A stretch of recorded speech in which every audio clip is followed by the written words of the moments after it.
Good morning students. Welcome to a dream classroom. ഇന്ന് നമ്മൾ disaster മാനേജ്മെന്റിലെ സെക്കൻഡ് യൂണിറ്റിലേക്കാണ് കടക്കുന്നത്. ഡിസാസ്റ്റർ മാനേജ്മെന്റിലെ സെക്കൻഡ് യൂണിറ്റ്. അപ്പോൾ എന്താണ് ഡിസാസ്റ്റർ മാനേജ്മെന്റ്? ഏതൊക്കെ തരത്തിലുള്ള ഡിസാസ്റ്റേഴ്സ് ആണ് ഉണ്ടാകുന്നത്? നാച്ചുറൽ ആയിട്ടും അതേപോലെ തന്നെ മാൻമെയ്ഡ് ആയിട്ടുള്ള ഡിസാസ്റ്റേഴ്സ് ഉണ്ടാകാറുണ്ട് എന്നൊക്കെ നമ്മൾ ഫസ്റ്റ് യൂണിറ്റിൽ പറഞ്ഞു കഴിഞ്ഞു. ഇനി നമ്മൾക്ക് പഠിക്കാൻ പോകുന്നത് നമ്മൾ സെക്കൻഡ് യൂണിറ്റിലെ പ്രധാനപ്പെട്ട ഒരുപാട് ഡിസാസ്റ്ററുമായി ബന്ധപ്പെട്ട ഒരുപാട് കാര്യങ്ങളാണ്. അപ്പോൾ ഡിസാസ്റ്റർ മാനേജ്മെന്റിലെ second unit hazard, risk and vulnerability. എന്താണ് നമ്മളുടെ ചാപ്റ്ററിന്റെ പേര്?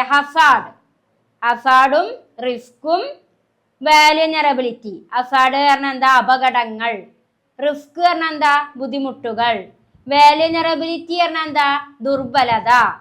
ഈ മൂന്ന് കാര്യങ്ങൾ വെച്ചിട്ടാണ് നമ്മളുടെ ഈ ചാപ്റ്റർ മുന്നോട്ട് പോകുന്നത്. ഹസാർഡ് പറഞ്ഞാൽ പലതരത്തിലുണ്ടാകുന്ന അപകടങ്ങൾ. റിസ്ക് എന്ന് പറഞ്ഞാൽ നമ്മളിൽ ഉണ്ടാകുന്ന പല പ്രശ്നങ്ങൾ, പ്രോബ്ലങ്ങള്. വാൽനറബിലിറ്റി പറഞ്ഞാൽ എന്താണ്? ദുർബലത. പല പ്രശ്നങ്ങൾ കാരണം ഒരു മനുഷ്യൻ ദുർബലതയിലേക്ക് എത്തിപ്പെടുന്നതാണ് വാൽനറബിലിറ്റി. അപ്പൊ ഈ മൂന്ന് കാര്യങ്ങളാണ് ഈ ചാപ്റ്ററിൽ നമ്മൾ പഠിക്കുക. അതിൽ നമുക്ക് ഫസ്റ്റ് ടോപ്പിക്കാണ് ഹസാർഡ്, അപകടങ്ങൾ. What is mean by hazard? ഇവിടെ ശ്രദ്ധിക്കൂ, എന്താണ് ഹസാർഡ് എന്നുകൊണ്ട് ഉദ്ദേശിക്കുന്നത്? അപകടങ്ങൾ എന്നുകൊണ്ട് എന്താണ് ഇവിടെ അർത്ഥമാക്കുന്നത്?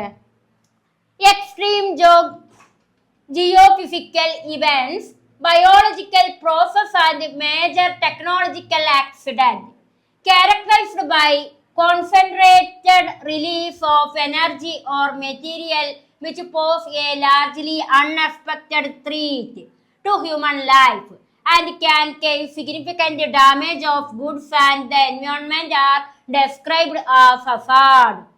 അതായത് എന്തൊക്കെയാണ് ഇവിടെ ഉണ്ടാകുന്ന പ്രശ്നങ്ങള്? ഹസാർഡ് എന്ന് പറഞ്ഞാൽ അപകടം. എന്തൊക്കെ തരത്തിലുള്ള അപകടങ്ങളാണ് ഉണ്ടാവുക? എക്സ്ട്രീം ജിയോഫിസിക്കൽ ആയിട്ടും ബയോളജിക്കൽ, അതായത് ഭൂമിശാസ്ത്രപരമായിട്ടും, ബയോളജിക്കൽ എന്ന് പറഞ്ഞാൽ ജീവശാസ്ത്രപരമായിട്ടും, അതേപോലെ തന്നെ ടെക്നോളജിക്കൽ സാങ്കേതികപരമായിട്ടൊക്കെ ഉണ്ടാകുന്ന ആക്സിഡന്റ് ആണ് ഹസാർഡ്. അപ്പൊ ഹസാർഡ് എന്ന് പറയുമ്പോൾ എന്തെല്ലാം കാര്യങ്ങൾ ഉൾക്കൊള്ളുന്നതാണ് ഈ അപകടങ്ങള്? ജിയോഫിസിക്കലായിട്ടും, ഭൂമിശാസ്ത്രപരമായിട്ടും, ബയോളജിക്കൽ ജീവശാസ്ത്രപരമായിട്ടും, ടെക്നോളജിക്കലായിട്ടും ഉണ്ടാകുന്ന പ്രോബ്ലങ്ങളാണ് ഹസാർഡ്. ആൻഡ് ദെൻ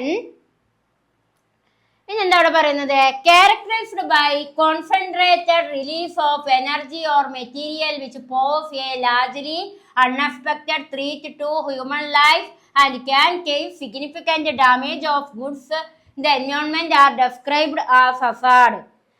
മനുഷ്യ ജീവിതത്തിന് അപ്രത്യക്ഷിതമായി ഭീഷണി ഉയർത്തുന്നതും, ഹ്യൂമൻ മനുഷ്യ ജീവിതം എന്ന് പറഞ്ഞാൽ ഹ്യൂമൻ ലൈഫിന് അൺഎക്സ്പെക്റ്റഡ് ആയി പറഞ്ഞാൽ അപ്രത്യക്ഷിതമായി ത്രീറ്റ് എന്ന് പറഞ്ഞാൽ എന്താണ്? ഇവിടെ വെല്ലുവിളി ഭീഷണി ഉയർത്തുന്നതും. എന്താ പറയുന്നത്? Significant damage to goods and environment, സാധനങ്ങൾക്കും പരിസ്ഥിതിക്കും നാശമുണ്ടാക്കുന്നതുമായ ഊർജത്തിന്റെയോ, ഏതിന്റെയൊക്കെയാണ്?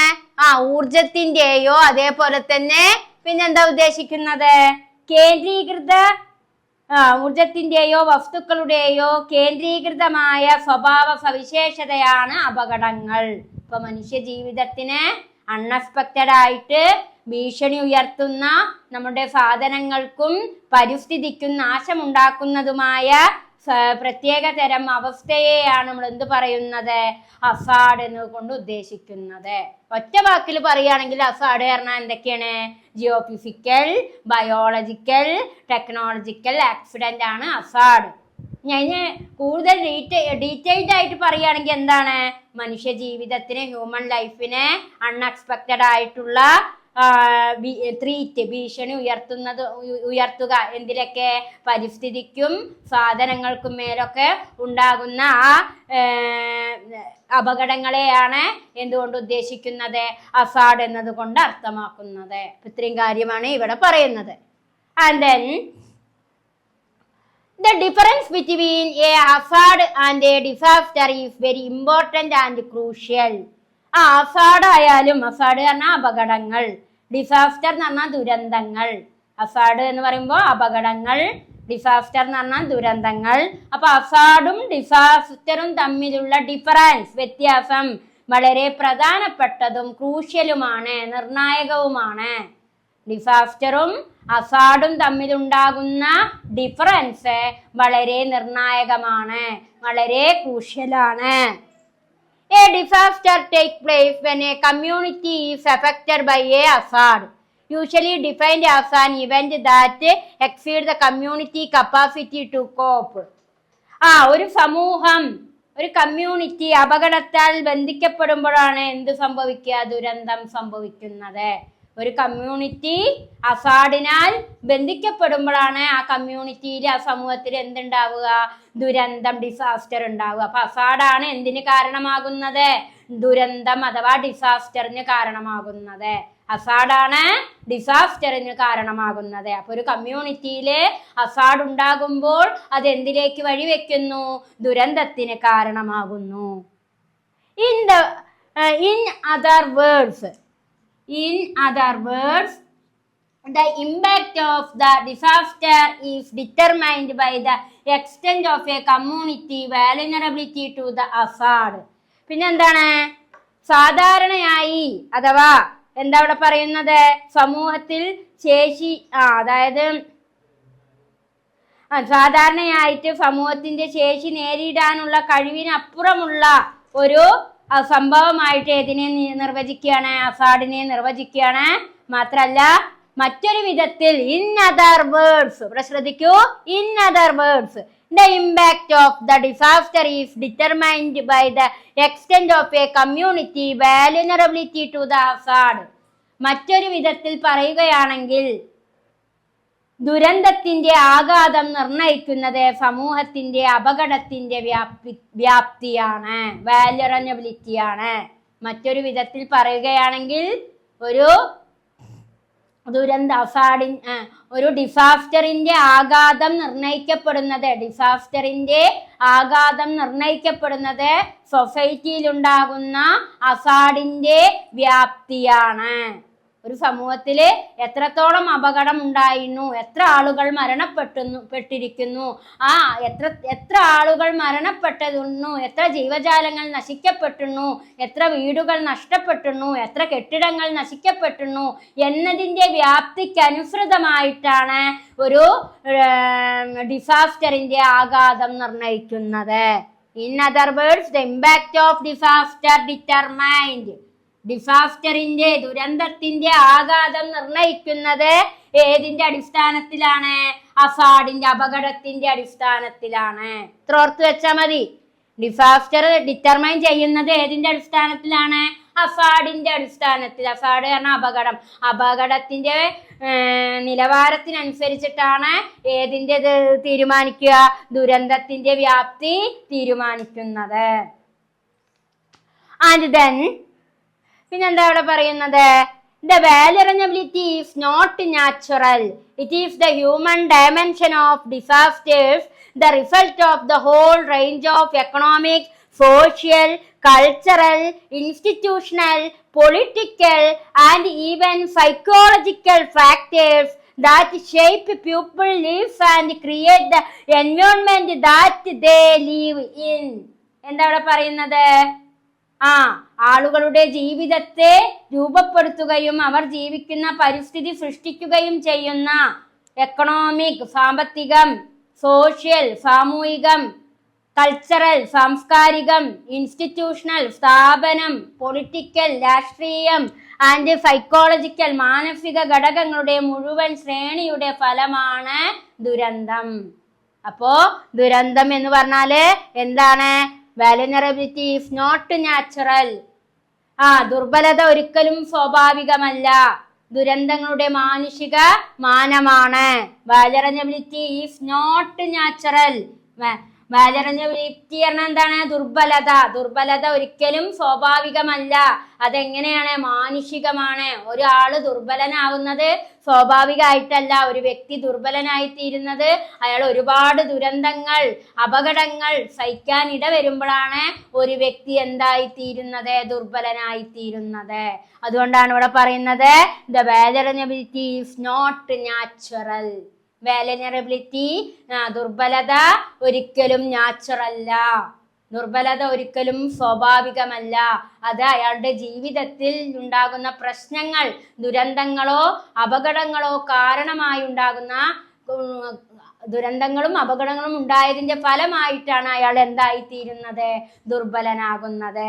അതുകൊണ്ട് തന്നെ it is the human dimension of disasters, the result of the whole range of economic, social, cultural, institutional, political, even psychological factors that shape people lives and create the environment that they live in. അതുകൊണ്ട് തന്നെ ആളുകളുടെ ജീവിതത്തെ രൂപപ്പെടുത്തുകയും അവർ ജീവിക്കുന്ന പരിസ്ഥിതി സൃഷ്ടിക്കുകയും ചെയ്യുന്ന സാമ്പത്തിക, സാമൂഹിക, സാംസ്കാരിക, സ്ഥാപനപരമായ, രാഷ്ട്രീയ, മാനസിക ഘടകങ്ങളുടെ മുഴുവൻ ശ്രേണിയുടെയും ഫലമാണ് ഏത്? ഈ ദുരന്തം എന്ന് പറയുന്നത്. അപ്പൊ ഇത്രയും കാര്യങ്ങളാണ് നിങ്ങൾ ഈ ടോപ്പിക്കിൽ നിന്നും മനസ്സിലാക്കേണ്ടത്. ഓക്കെ, അപ്പൊ നെക്സ്റ്റ് ടോപ്പിക്കിലേക്ക് കടക്കാം. Observation and perception of Hazard. Observation and perception of Hazard. Hazard എന്ന് പറഞ്ഞാൽ എന്താ? നമുക്കറിയാം, അപകടങ്ങളെയാണ് നമ്മൾ ഹസാർഡ് എന്ന് പറയാം. അപ്പോൾ ആ ഹസാർഡിന്റെ നിരീക്ഷണം, ഒബ്സർവേഷനും പെർസെപ്ഷനും ആണ് നമ്മൾ, ഹസാർഡിന്റെ ഒബ്സർവേഷനും പെർസെപ്ഷനും ആണ് നമ്മളിവിടെ ഈ ടോപ്പിക്കിലൂടെ മനസ്സിലാക്കുന്നത്. നമുക്കറിയാം, ഒരുപാട് അപകടങ്ങളാണ് എന്തിലേക്ക് വഴിവെക്കുക? ഡിസാസ്റ്ററിന് കാരണമാകുക. ഒരുപാട് ഹസാർഡുകൾ ഉണ്ടായിക്കഴിഞ്ഞാൽ, അപകടങ്ങൾ ഉണ്ടായിക്കഴിഞ്ഞാൽ അത് എന്തിലേക്ക് എത്തിച്ചേരും? ദുരന്തങ്ങൾക്ക്, ഡിസാസ്റ്ററിലേക്ക് കാരണമാകും. അതുകൊണ്ട് തന്നെ ഹസാർഡിനെ കുറിച്ചൊരു നിരീക്ഷണത്തിലേക്കാണ് നമ്മൾ കടക്കുന്നത്. ആരാണ് ഇവിടെ നിരീക്ഷിക്കുന്നത്? എസ് ഗോപാലകൃഷ്ണൻ. എസ് ഗോപാലകൃഷ്ണൻ എന്ന ഒരു സോഷ്യോളജിസ്റ്റ് ആണ് ഈ ദുരന്തങ്ങളെ കുറിച്ച് ഒരു നിരീക്ഷണം നടത്തുന്നത്. അദ്ദേഹമാണ് ഇതിനെ ക്ലാസിഫിക്കേഷൻ ചെയ്തിട്ടുള്ളത്. ഏതൊക്കെ രീതിയിലാണ് ഹസാർഡിനെ തരംതിരിച്ചിട്ടുള്ളത് നോക്കാം. First one, sudden onset Hazard, slow onset Hazard, industrial technological, wars and civil strife, epidemics, പിന്നെ ഡയറക്റ്റ് ഹസാർഡ്. അപ്പോൾ എങ്ങനെയൊക്കെയാണ് നമ്മളുടെ ഹസാർഡ്, അപകടങ്ങളെ തരംതിരിച്ചിട്ടുള്ളത് ഗോപാലകൃഷ്ണൻ എന്ന് നമുക്ക് പരിശോധിക്കാം. അവിടെ ശ്രദ്ധിക്കുക. ആദ്യത്തെ പോയിന്റ് ആണ് സഡൻ വൺ സെറ്റ് ഹസാർഡ്. എന്താ സഡൻ വൺ സെറ്റ് ഹസാർഡ് എന്ന് പറഞ്ഞാൽ? സഡൻ, പെട്ടെന്നുണ്ടാകുന്ന അപകടങ്ങൾ. ഓർക്കാതിരിക്കുമ്പോൾ, ഒരു നിമിഷം പോലും നമ്മൾ ചിന്തിക്കാതിരിക്കുമ്പോൾ ഉണ്ടാകുന്ന അപകടമാണ് സഡൻ വൺ സെറ്റ് ഹസാർഡ്. ഏതൊക്കെ കാരണങ്ങൾ കൊണ്ടാണ് അത് ഉണ്ടാകുക? Geological and climatic hazard. Sudden onset ഹസാർഡിന് എക്സാമ്പിൾ ആണ് ജിയോളജിക്കൽ ആൻഡ് ക്ലൈമാറ്റിക് ഹസാർഡ്. ഭൂമിശാസ്ത്രവും കാലാവസ്ഥാപരമായിട്ടുള്ള അപകടങ്ങൾ, അതാണ് സഡൻ വൺ സെറ്റ് ഹസാർഡ്. പിന്നെ ഏതൊക്കെ? Earthquake, tsunami, flood, tropical storm, volcanic eruption, landslide. അപ്പൊ ഇത്രയും കാര്യങ്ങളാണ് ഏതിൽ ഉൾപ്പെടുന്നത്? Sudden onset hazard. Sudden onset hazard എന്ന് പറഞ്ഞാൽ എന്താ? പെട്ടെന്നുണ്ടാകുന്ന ദുരന്തം. പെട്ടെന്നുണ്ടാകുന്ന ദുരന്തം ജിയോളജിക്കൽ ആയിട്ടും ഉണ്ടായിരിക്കാം, ക്ലൈമാറ്റിക് ഹസാർഡും ഉണ്ടാവാം. നമുക്കറിയാം, കഴിഞ്ഞ വർഷം 2024 നമ്മുടെ വയനാടിൽ ഉണ്ടായ ദുരന്തം അല്ലെ, പെട്ടെന്നുണ്ടായ ഒരു കാലാവസ്ഥയുടെ വ്യതിയാന ഫലമായി പെട്ടെന്നുണ്ടായ ഒരു ദുരന്തമാണ്. ആളുകളൊക്കെ രാത്രി കടന്നുറങ്ങുന്നു. ഒരു സ്വപ്നത്തിൽ പോലും വിചാരിച്ചിട്ടുണ്ടായിരിക്കില്ല ഉരുള് പൊട്ടി അവരെല്ലാവരും മരണത്തിലേക്ക് കീഴടങ്ങുന്ന. ഒരു നിമിഷം പോലും ചിന്തിക്കാത്ത സമയത്തായിരുന്നു ആ ഒരു ക്ലൈമാറ്റിക് ചേഞ്ച് ഉണ്ടായത്. അതാണ് one set, sudden on set hazard എന്ന് പറയുന്നത്. സഡൻ ഓൺ സെറ്റ് ഹസാർഡ്, പെട്ടെന്നുണ്ടാകുന്ന ദുരന്തം. അത് ജിയോളജിക്കൽ ആയിട്ടുണ്ടാകാം, ക്ലൈമാറ്റിക് ആയിട്ടുണ്ടാവാം. അങ്ങനെ പറയുമ്പോൾ ഏതൊക്കെ വരാം? എർത്ത് കേക്ക് വരാം, സുനാമി വരാം, ഫ്ലഡ് വരാം, ട്രോപ്പിക്കൽ സ്റ്റോം വരാം, വോൾക്കാനിക് എറപ്ഷൻ വരാം, ആൻഡ് ലാൻഡ് സ്ലൈഡ് വരാം. ആൻഡ് അടുത്ത പോയിന്റ് ആണ് slow onset hazard. Slow മെല്ലെ, ഫ്ലോ എന്ന് പറഞ്ഞു കഴിഞ്ഞാൽ എങ്ങനെയാണ്? മെല്ലെ ഉണ്ടാകുന്ന അപകടം. ഏതൊക്കെയാ വരിക? എൻവയോൺമെന്റൽ ഹസാർഡ്, ഡ്രോട്ട് വരൾച്ച, ഫാമിൻ ക്ഷാമം, എൻവയോൺമെന്റൽ degradation, desertification, deforestation, pest infection. Pest infection എന്നൊക്കെ പറഞ്ഞാൽ ഈ മൃഗങ്ങളിൽ നിന്നൊക്കെ ഉണ്ടാകുന്ന രോഗവ്യാപനത്തെയാണ് അവിടെ ഉദ്ദേശിക്കുന്നത്. നമുക്കറിയാം എൻവയോൺമെന്റൽ ഫ്ലോ വൺ സെറ്റ് ഹസാർഡ് എന്ന് പറഞ്ഞാൽ മെല്ലെ ഉണ്ടാകുന്ന അപകടം. അതാണ് അതിന് എക്സാമ്പിൾ ആണ് ഏത്? എൻവയോൺമെന്റൽ, ഭൂമിശാസ്ത്രപരമായ പ്രകൃതിപരമായിട്ടുള്ള അപകടങ്ങൾ. അതിൽ ഡ്രോട്ട് വരാം, ഡ്രോട്ട് പറഞ്ഞാൽ വരൾച്ച, ഫാമിൻ വരാം, ഫാമിൻ എന്ന് പറഞ്ഞു കഴിഞ്ഞാൽ ക്ഷാമം, എൻവയോൺമെന്റൽ ഡിഗ്രഡേഷൻ ഭൂമിശാസ്ത്രപരമായ നാശങ്ങൾ വരാം, ഡീസർട്ടിഫിക്കേഷൻ ഡീസർട്ടിഫിക്കേഷൻ എന്ന് പറഞ്ഞാല് മരുഭൂവൽക്കരണം, ഭൂമി വരണ്ട് മരുഭൂമിയായി തീരുക, ഡീഫോറസ്റ്റേഷൻ വനനശീകരണം, പെറ്റ് ഇൻഫെക്ഷൻ കീടബാധ. ഇതൊക്കെയാണ് ഫ്ലോ വൺ സെറ്റ് ഹസാർഡ്. ഇത്രയും കാര്യങ്ങളെയാണ് ഏത് പേരിൽ അറിയപ്പെടുന്നത്? Flow onset Hazard. And third പോയിന്റിലേക്ക് നമുക്ക് കടക്കാം. ഇൻഡസ്ട്രിയൽ ടെക്നോളജിക്കൽ, വ്യാവസായികപരമായും സാങ്കേതികപരമായിട്ടുണ്ടാകുന്ന അപകടം. അതേതാ? System failures, accident, spillage, explosion, fire. അതായത് എന്തൊക്കെയാണ്? സാങ്കേതികപരവും വ്യാവസായികപരമായിട്ടുണ്ടാകുന്ന ഹസാർഡുകള്. സിസ്റ്റം ഫെയിലിയേഴ്സ്, നമ്മളുടെ സിസ്റ്റം ഫെയിലർ ആവുക, പിന്നെ ആക്സിഡന്റ് ഉണ്ടാവുക, സ്പില്ലേജസ് എന്ന് പറഞ്ഞാൽ ചോർച്ച സംഭവപ്പെടുക, എക്സ്പ്ലോഷൻ അതേപോലെ വാതക ചോർച്ച ഉണ്ടാവുക, ഫയർ തീപിടുത്തം ഉണ്ടാവുക. അതൊക്കെയാണ് ഇൻഡസ്ട്രിയൽ ആൻഡ് ടെക്നോളജിക്കൽ ഹസാർഡുകളായിട്ട് ഇവിടെ പറയുന്നത്. അടുത്ത പോയിന്റ് ആണ് wars and civil strife. Wars and civil strife, ആഭ്യന്തര കലഹങ്ങള്, യുദ്ധങ്ങളും ആഭ്യന്തര കലഹങ്ങളും. അതൊക്കെ ഏതൊക്കെ? ആംഡ് അഗ്രഷൻ, ആയുധങ്ങൾ കൊണ്ടുള്ള സായുധ കലാപങ്ങൾ, ഈ ഇൻഷുറൻസി, ടെററിസം ഒക്കെ ഏതിനും എക്സാമ്പിൾ ആണ്? സായുധ ആക്രമണം. ഇൻഷുറൻസി എന്നൊക്കെ പറഞ്ഞു കഴിഞ്ഞാൽ എന്താണ്? അതായത് മറ്റ് രാജ്യങ്ങള് നമ്മുടെ രാജ്യത്ത് കയറി അറ്റാക്ക് ചെയ്യുക. ടെററിസം ഇതൊക്കെ ഏതിനും ഉദാഹരണമാണ്? വാറും സിവിൽ സ്ട്രൈഫുമായി ബന്ധപ്പെട്ടുകൊണ്ടുണ്ടാകുന്ന ഹസാർഡിന് എക്സാമ്പിൾ ആണ്. ഇപ്പൊ അടുത്ത് നമ്മുടെ രാജ്യത്ത് യുദ്ധം ഉണ്ടായില്ലേ, അതൊക്കെ ഏതിന് എക്സാമ്പിളാ? Wars and civil strife. Next point ആണ് എപ്പിഡമിക്സ്. അടുത്ത പോയിന്റ് ആണ് എപ്പിഡമിക്സ്. എപ്പിഡമിക്സ് എന്ന് പറഞ്ഞാൽ പകർച്ചവ്യാധികൾ. ഏതൊക്കെ രീതിയിലാണ് നമുക്ക് പകർച്ചവ്യാധികൾ നേരിടാറുള്ളത്? Water or food borne diseases, വെള്ളത്തിൽ നിന്നോ ഭക്ഷണത്തിൽ നിന്നൊക്കെ ഉണ്ടാകുന്ന എപ്പിഡമിക്സ്. എപ്പിഡമിക്സ് എന്ന് പറഞ്ഞാല് രോഗവ്യാപനം അല്ലെ. ഏതൊക്കെ പകർച്ചവ്യാധികൾ എന്നൊക്കെ പറയും. ഏതൊക്കെ രീതിയിലാണ് നമുക്ക് പകർച്ചവ്യാധി അനുഭവപ്പെടുക? വെള്ളത്തിൽ നിന്നും ഭക്ഷണത്തിൽ നിന്നും. അതേ പേഴ്സൺ ടു പേഴ്സൺ ഡിസീസ്, ഒരു വ്യക്തിയിൽ നിന്നും മറ്റൊരു വ്യക്തിയിലേക്ക്. അതേപോലെ തന്നെ പിന്നെന്താണ്? വെക്ടർ ബോൺ ഡിസീസ്, അതേപോലെ തന്നെ സമ്പർക്കത്തിലൂടെ ഉണ്ടാകുന്ന ഡിസീസ്, അതേപോലെ കോംപ്ലിക്കേഷൻ, അത്തരത്തിലൊക്കെ ഉണ്ടാകുന്ന രോഗങ്ങളാണ് ഏത്? എപ്പിഡമിക്സിലായി ഉൾപ്പെടുന്നത്. അപ്പൊ ഇത്രയും കാര്യങ്ങളാണ് നമ്മളുടെ എസ് ഗോപാലകൃഷ്ണൻ ഹസാർഡിനെ തരംതിരിച്ചിട്ടുള്ളത്. കൂടാതെ ഡയറക്റ്റ് ഹസാർഡ് ഉണ്ട് എന്നാ പറയുന്നത്. ഡയറക്റ്റ് ആയിട്ട് നമുക്ക് ദുരന്തങ്ങൾ ഉണ്ടാവാറുണ്ട്. അതെന്തൊക്കെയാണ്? നേരിട്ടിട്ടുള്ള ഹസാർഡുകള്. ഇതും വ്യത്യാസമുണ്ട്. ഇത് നമ്മുടെ observation and perception of hazard, S ഗോപാലകൃഷ്ണന്റെ ഒപ്പീനിയന്റെ അടിസ്ഥാനത്തിൽ. അതാണ് സഡൻ ഓൺസെറ്റ് ഹസാർഡും, ഫ്ലോ വൺ സെറ്റ് ഹസാർഡും, ഇൻഡസ്ട്രിയൽ ആൻഡ് ടെക്നോളജിക്കൽ ഹസാർഡും, വാർസ് ആൻഡ് സിവിൽ സ്ട്രൈഫും, എപ്പിഡമിക്സും. ഇനി നമുക്കറിയാനുള്ളത് ഡയറക്റ്റ് ഹസാർഡാണ്. നേരിട്ടുണ്ടാകുന്ന ദുരന്തങ്ങൾ എന്തൊക്കെയാണ്? ഗ്രൗണ്ട് ഷേക്കിംഗ്, ഭൂമി കുലുക്കം. ഗ്രൗണ്ട് ഷേക്കിംഗ് എന്ന് പറഞ്ഞാൽ ഭൂമി കുലുക്കം. ഡിഫറന്റ് ഗ്രൗണ്ട് സെറ്റിൽമെന്റ്, വ്യത്യസ്ത സ്ഥലങ്ങളിൽ എന്ത് സംഭവിക്കുക? ഭൂമിയിൽ വ്യതിയാനം സംഭവിക്കുക. സോയിൽ ഒരു മിനിറ്റ്. സോയിൽ ലിക്ഫാക്ഷൻ എന്ന് പറഞ്ഞാൽ എന്താണ്? മണ്ണ് ദ്രവീകരണം. മണ്ണ് ഇളകി ഒരു ഭാഗത്തെ മണ്ണ് ഒന്നായിട്ട് പോരുന്നതിനെയാണ് സോയിൽ ലിക്വിഫാക്ഷൻ എന്ന് പറയുന്നത്. അതേപോലെ തന്നെ immediate land ഫ്ലൈഡ്, mud ഫ്ലൈഡ്, ground latching and Avengers. അതായത് പിന്നെന്താ പറയുന്നത്? ഉടനടി ഉണ്ടാകും, ഇമീഡിയറ്റ് പെട്ടെന്നുണ്ടാകുന്ന ലാൻഡ് ഫ്ലൈഡ്, മണ്ണിടിഞ്ഞ്, മഡ് ഫ്ലൈഡ്, ലാൻഡ് ഭൂമിയോ അല്ലെങ്കിൽ മണ്ണോ ഇടിഞ്ഞു പോരുക പെട്ടെന്ന്. ഗ്രൗണ്ട് ലാർച്ചിങ് ആൻഡ് അവാഞ്ചേഴ്സ്, അതേപോലെ ഹിമപാതങ്ങളെ, ഇതൊക്കെയാണ് ഏതിൽ വരുന്നത്? Immediate landslide and mud ഫ്ലൈഡ്.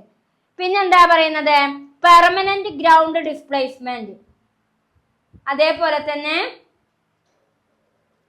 Permanent ആയിട്ടുള്ള ചില പ്രദേശങ്ങളിൽ മാറ്റം സംഭവിക്കുക. അതേപോലെ തന്നെ flood from tidal wave, sea surges, tsunami. Flood വെള്ളപ്പൊക്കം വേലിയേറ്റ സമയത്തും വേലിയിറക്ക സമയത്തും കടൽ ശോഭിക്കാൻ കാരണമാകും.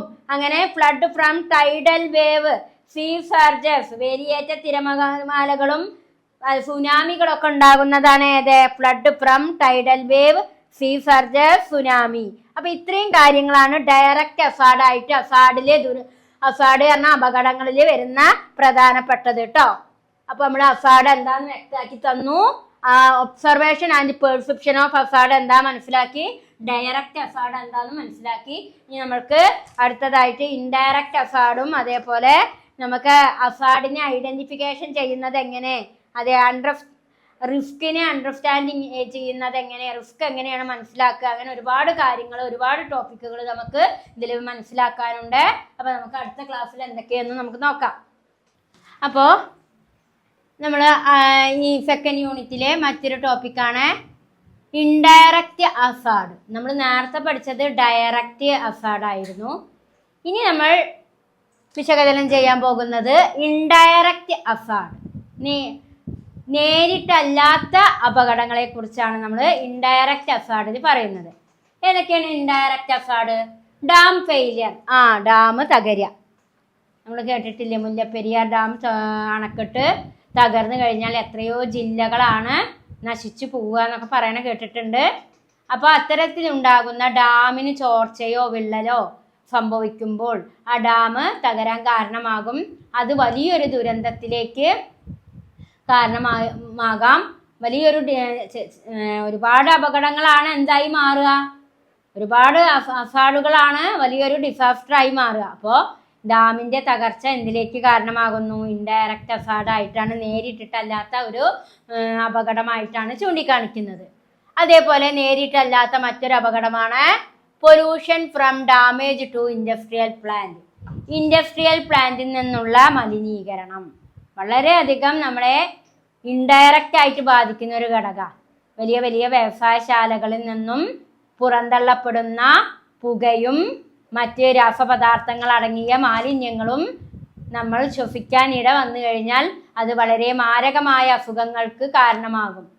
എൻഡോസൾഫാൻ പോലെയുള്ള രാസപദാർത്ഥങ്ങൾ ശ്വസിച്ചതിൻ്റെ ഭാഗമായിട്ടാണ് ഇന്നും എത്രയോ ആളുകൾ, കുട്ടികൾ പല അംഗവൈകല്യങ്ങളും അതേപോലെ തന്നെ പലതരത്തിലുള്ള മാനസിക പ്രശ്നങ്ങളും, കണ്ണ്, ത്വക്ക്, മൂക്ക്, വായ, അതേപോലെ പഞ്ചേന്ദ്രിയങ്ങളിൽ പലതരത്തിലുള്ള രോഗങ്ങളും, അതേപോലെ ഓട്ടിസം പോലുള്ള രോഗങ്ങൾക്കൊക്കെ കാരണമാകാം. അതാണ്. അപ്പോൾ ഈ വ്യവസായശാലകളിൽ നിന്നും പുറന്തള്ളപ്പെടുന്ന പലതരത്തിലുള്ള മലിനീകരണം ഏതിൽ വരും?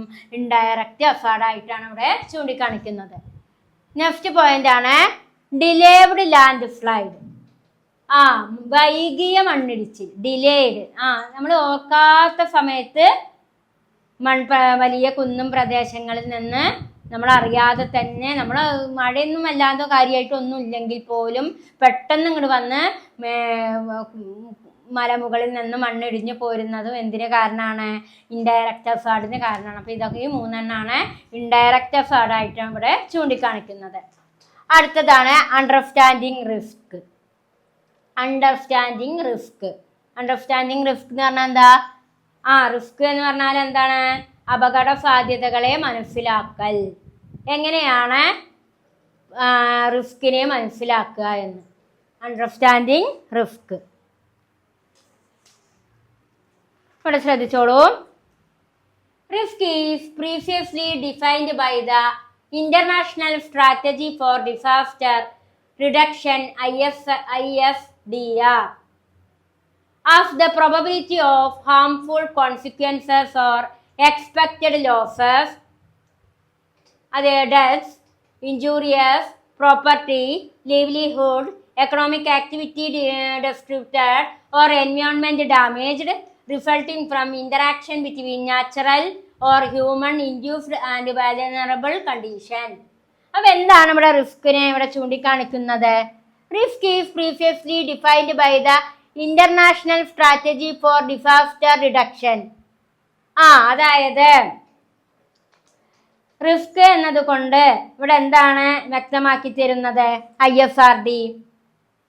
ISRDയുടെ ഫുൾ ഫോം ആണ് എന്ത്? International strategy four disaster reduction. ദുരന്ത നിവാരണ സേന എന്ന് പറയും. ISRD എന്ന് പറഞ്ഞു കഴിഞ്ഞാൽ പരിസ്ഥിതിക്ക് കേടുപാടുകൾ സംഭവിക്കുകയോ ചെയ്യുമ്പോൾ നമ്മളുടെ ജനങ്ങളെയും പരിസ്ഥിതിയെയും സംരക്ഷിക്കാൻ വേണ്ടിയിട്ട് ഒരു അതോറിറ്റി പ്രവർത്തിക്കുന്നുണ്ട്. അതാണ് എന്ത്?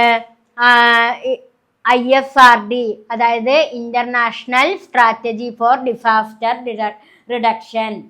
പരിസ്ഥിതിക്ക് കേടുപാടുകൾ സംഭവിക്കുമ്പോൾ അവയുടെ ദുരന്തത്തെ ഒഴിവാക്കാൻ വേണ്ടി കേന്ദ്രം നിയമിക്കുന്ന ഒരു ഏജൻസിയാണ് ISRD. അപ്പൊ ISRD ഈ റിസ്കിനെ നിർവചിച്ചിരിക്കുന്നത് എങ്ങനെയാണെന്നാ പറയുന്നത്? The probability of harmful consequent or expected losses. അതായത് പ്രകൃതിദത്തമോ മനുഷ്യനിർമ്മിതമോ ഏതൊക്കെ തരത്തിലാണ് ദുരന്തങ്ങൾ ഉണ്ടാവുക? Resulting interaction between natural or human induced. Natural എന്ന് പറഞ്ഞാൽ പ്രകൃതിദത്തമായിട്ടോ ഹ്യൂമൻ എന്ന് പറഞ്ഞാൽ മനുഷ്യനിർമ്മിതമായിട്ടോ അപകടങ്ങളോ ദുർബലമായ സാഹചര്യങ്ങളോ ഉണ്ടാകുമ്പോൾ അത്തരത്തിലുള്ള പ്രത്യാഘാതങ്ങളെ എന്തൊക്കെ തരത്തിലുള്ള പ്രത്യാഘാതങ്ങൾ ഉണ്ടാവുക? ഡെത്ത്, മരണങ്ങൾ ഉണ്ടാവാം. ഇഞ്ചൂറിയസ്, പരിക്കുകൾ ഉണ്ടാവാം. പ്രോപ്പർട്ടി, സ്വത്ത് നഷ്ടപ്പെടാം. ലീവ്ലിഹുഡ്, ഉപജീവന മാർഗങ്ങൾ നഷ്ടപ്പെടാം. എക്കണോമിക് ആക്ടിവിറ്റി, സാമ്പത്തികപരമായ പ്രവർത്തനങ്ങൾ മോശമാകാം. എൻവയോൺമെന്റൽ ഡാമേജ്, പരിസ്ഥിതിക്ക് കേടുപാടുകൾ സംഭവിക്കാം. ഇത്തരം പ്രശ്നങ്ങളൊക്കെ ഉണ്ടാകുമ്പോൾ ഇത്തരം പ്രശ്നങ്ങളെ പ്രകൃതിയിൽ ഇത്തരത്തിലുള്ള പ്രശ്നങ്ങൾ ഉണ്ടാകുമ്പോൾ ഇത്തരം പ്രശ്നങ്ങളെ തരണം ചെയ്യുന്നതിന് വേണ്ടി ഇത്തരം റിസ്കുകളെ തരണം ചെയ്യുന്നതിന് വേണ്ടി കേന്ദ്ര ഗവൺമെന്റ് നിയമിച്ച ഒരു ഏജൻസിയാണ് ഏത്? ISDR അഥവാ international strategy four disaster reduction. ദുരന്ത നിവാരണ സേന, അന്തർദേശീയ ദുരന്ത നിവാരണ സേന. നമുക്കറിയാം നമ്മുടെ വയനാട്ടിൽ ദുരന്തം ഉണ്ടായപ്പോൾ ഏകദേശം ഒരു 2-3 മണിക്കൂർ കൊണ്ടാണ് നമുക്ക് ബെയിലി പാലം പണിതത് അല്ലേ? അപ്പൊ സൈന്യാണ് അതിന് മുന്നോട്ട് ഇറങ്ങിയത്. അപ്പോൾ അത്തരത്തിലുള്ള ദുരന്ത നിവാരണ സേന നമുക്ക് പ്രവർത്തിക്കുന്നുണ്ട്. ഈ ദുരന്ത നിവാരണ സേന എപ്പോഴൊക്കെയാണ് നമ്മളെ സഹായിക്കുക? ഏതെങ്കിലും തരത്തിലുള്ള ഹാംഫുൾ എന്ന് പറഞ്ഞു കഴിഞ്ഞാൽ എന്താണ്? അതായത് ഏതെങ്കിലും തരത്തിലുള്ള മോശം സിറ്റുവേഷനിൽ മനുഷ്യന്റെ ഇടപെടൽ കൊണ്ടോ അതേപോലെ തന്നെ മറ്റേതെങ്കിലും നാച്ചുറൽ പരമായിട്ടോ മനുഷ്യന്റെ ഇടപെടൽ കൊണ്ടോ അതേപോലെ നാച്ചുറൽ ആയിട്ടുള്ള ഏതെങ്കിലും തരത്തിലുള്ള പ്രശ്നങ്ങൾ നമ്മളുടെ കമ്മ്യൂണിറ്റിയിൽ ഉണ്ടായിക്കഴിഞ്ഞാൽ ആ ദുരന്ത നിവാരണ സേന ഇടപെടുന്നു. എന്തൊക്കെ കാര്യങ്ങളേനെ ഒഴിവാക്കുക? ഏതൊക്കെ കാര്യങ്ങൾക്ക് വേണ്ടിയിട്ടാണ് ഇടപെടുക? ഡെത്ത്, ഇഞ്ചൂറിയസ്, മരണകാരണങ്ങൾ, ഇഞ്ചൂറിയസ് എന്ന് പറഞ്ഞാൽ പരിക്കുകൾ, പിന്നെ പ്രോപ്പർട്ടി, സ്വത്ത് നഷ്ടപ്പെടുമ്പോൾ, ജീവനോപാധിക്ക് കേടുപാടുകൾ സംഭവിക്കുമ്പോൾ, സാമ്പത്തികപരമായിട്ടുള്ള ആക്ടിവിറ്റികൾക്ക് മോശം സംഭവിക്കുമ്പോൾ, പ്രകൃതി എൻവയോൺമെന്റൽ ഡാമേജ് കാരണം എന്താ, പ്രകൃതിക്ക് കേടുപാടുകൾ സംഭവിക്കുമ്പോഴൊക്കെ ദുരന്ത നിവാരണ സേന നേരിട്ട് ഇടപെട്ട് അത്തരം പ്രശ്നങ്ങളുടെ കാഠിന്യം, റിസ്ക് കുറയ്ക്കാൻ ശ്രമിക്കുന്നു. അതാണ് എൻ്റെ അണ്ടർസ്റ്റാൻഡിങ് റിസ്ക്. അണ്ടർസ്റ്റാൻഡിങ് റിസ്ക് എന്ന് പറഞ്ഞാൽ നമ്മളെ കമ്മ്യൂണിറ്റിയിലെ മനുഷ്യൻ്റെ ഇടപെടൽ കൊണ്ടോ പ്രകൃതിപരമായിട്ടോ ഏതെങ്കിലും തരത്തിലുള്ള എന്തെങ്കിലും ഇഷ്യൂ, അപകടങ്ങൾ അല്ലെങ്കിൽ ദുരന്തങ്ങൾ ഉണ്ടായിക്കഴിഞ്ഞാൽ അത് അവിടെ വന്ന് ഏത് ISDR എന്ന നമ്മളുടെ ദുരന്ത നിവാരണ സേന വളരെയധികം അതിനു വേണ്ടി ആ പ്രശ്നത്തിൻ്റെ കാഠിന്യം കുറയ്ക്കാൻ വേണ്ടി നമ്മളിലേക്കും ജനങ്ങളിലേക്കും പ്രകൃതിയിലേക്കും ഇറങ്ങി വന്ന് നമുക്ക് വേണ്ട എല്ലാ കാര്യങ്ങളും ചെയ്തു തരുന്നുണ്ട്. മരണപരമായിട്ടുള്ള അതായത് ഒരുപാട് ആളുകൾ മരണപ്പെട്ടിട്ടുണ്ടെങ്കിൽ, ജീവന്റെ തുടിപ്പുണ്ടെങ്കിൽ പോലും ദുരന്ത നിവാരണ സേന അവരേനെ അതാത് ഹോസ്പിറ്റലുകളിലേക്ക് എത്താനുള്ള സാഹചര്യം ഒരുക്കും. അപ്പോൾ നമ്മളുടെ ജീവനും സ്വത്തിനും എന്തെങ്കിലും തരത്തിലുള്ള പ്രശ്നങ്ങൾ നേരിടുമ്പോൾ നമ്മളുടെ പ്രശ്നങ്ങളുടെ ആ കാഠിന്യം, റിസ്ക് കുറയ്ക്കുന്നതിന് വേണ്ടി പ്രവർത്തിക്കുന്ന ഒരു ദേശീയ തലത്തിലുള്ള ഏജൻസിയാണ് ഏത്, ISDR. ആ ISDR എന്ത് കുറയ്ക്കാൻ ശ്രമിക്കുന്ന പറയുന്നത്, നമ്മുടെ സമൂഹത്തിൽ ഉണ്ടാകുന്ന റിസ്ക് പ്രശ്നങ്ങളെ കുറയ്ക്കാൻ ശ്രമിക്കുന്നു. അതുകൊണ്ട് നമുക്ക് റിസ്കിനെ ഇങ്ങനെ തരംതിരിക്കാം. Risk equal hazard into vulnerability. Risk എന്ന് പറഞ്ഞാൽ എന്താണ്, അസാഡ് മീൻസ് അപകടങ്ങളും ദുർബലതയും ചേരുമ്പോഴാണ് എന്തുണ്ടാവുക, റിസ്ക്. ഈ റിസ്കിനെ തരണം ചെയ്യുന്ന ഒരേ ഒരു ഏജൻസിയാണ് കേന്ദ്ര തലത്തിൽ പ്രവർത്തിക്കുന്ന ISDR. നമ്മുടെ സൊസൈറ്റിയിൽ ഉണ്ടാകുന്ന, നമ്മുടെ രാജ്യത്തിൽ ഉണ്ടാകുന്ന ഏത് തരത്തിലുള്ള പ്രശ്നങ്ങളുടെയും കാഠിന്യം കുറയ്ക്കാൻ വേണ്ടി പ്രവർത്തിക്കുന്ന ഒരു നമ്മുടെ ദേശീയ തലത്തിലുള്ള ഏജൻസിയാണ് ISDR. റിസ്കിനെ നിർവചിക്കുക എങ്ങനെയാണ്, അസാഡ് ഇൻറ്റു വാലുനറബിലിറ്റി. റിസ്ക് എന്ന് പറഞ്ഞു കഴിഞ്ഞാൽ റിസ്ക് ഉണ്ടാവുക എങ്ങനെയാണ്, അപകടങ്ങൾ ഉണ്ടാകുമ്പോൾ അത് എന്തിന് കാരണമാകും, ദുർബലതയ്ക്ക് കാരണമാകും. ഇത് രണ്ടും ചേരുമ്പോഴാണ് എന്തുണ്ടാകുന്നത്, റിസ്ക് ഉണ്ടാകുന്നത്. അടുത്ത ടോപ്പിക്കാണ് risk assessment and evaluation. Risk ചുമത്തലും വിലയിരുത്തലും. റിസ്ക് എങ്ങനെയാണ് ചുമത്തുന്നതും അതിനെ എങ്ങനെയാണ് വിലയിരുത്തുന്നതും എന്ന് നമുക്ക് നോക്കാം. Risk assessment and evaluation.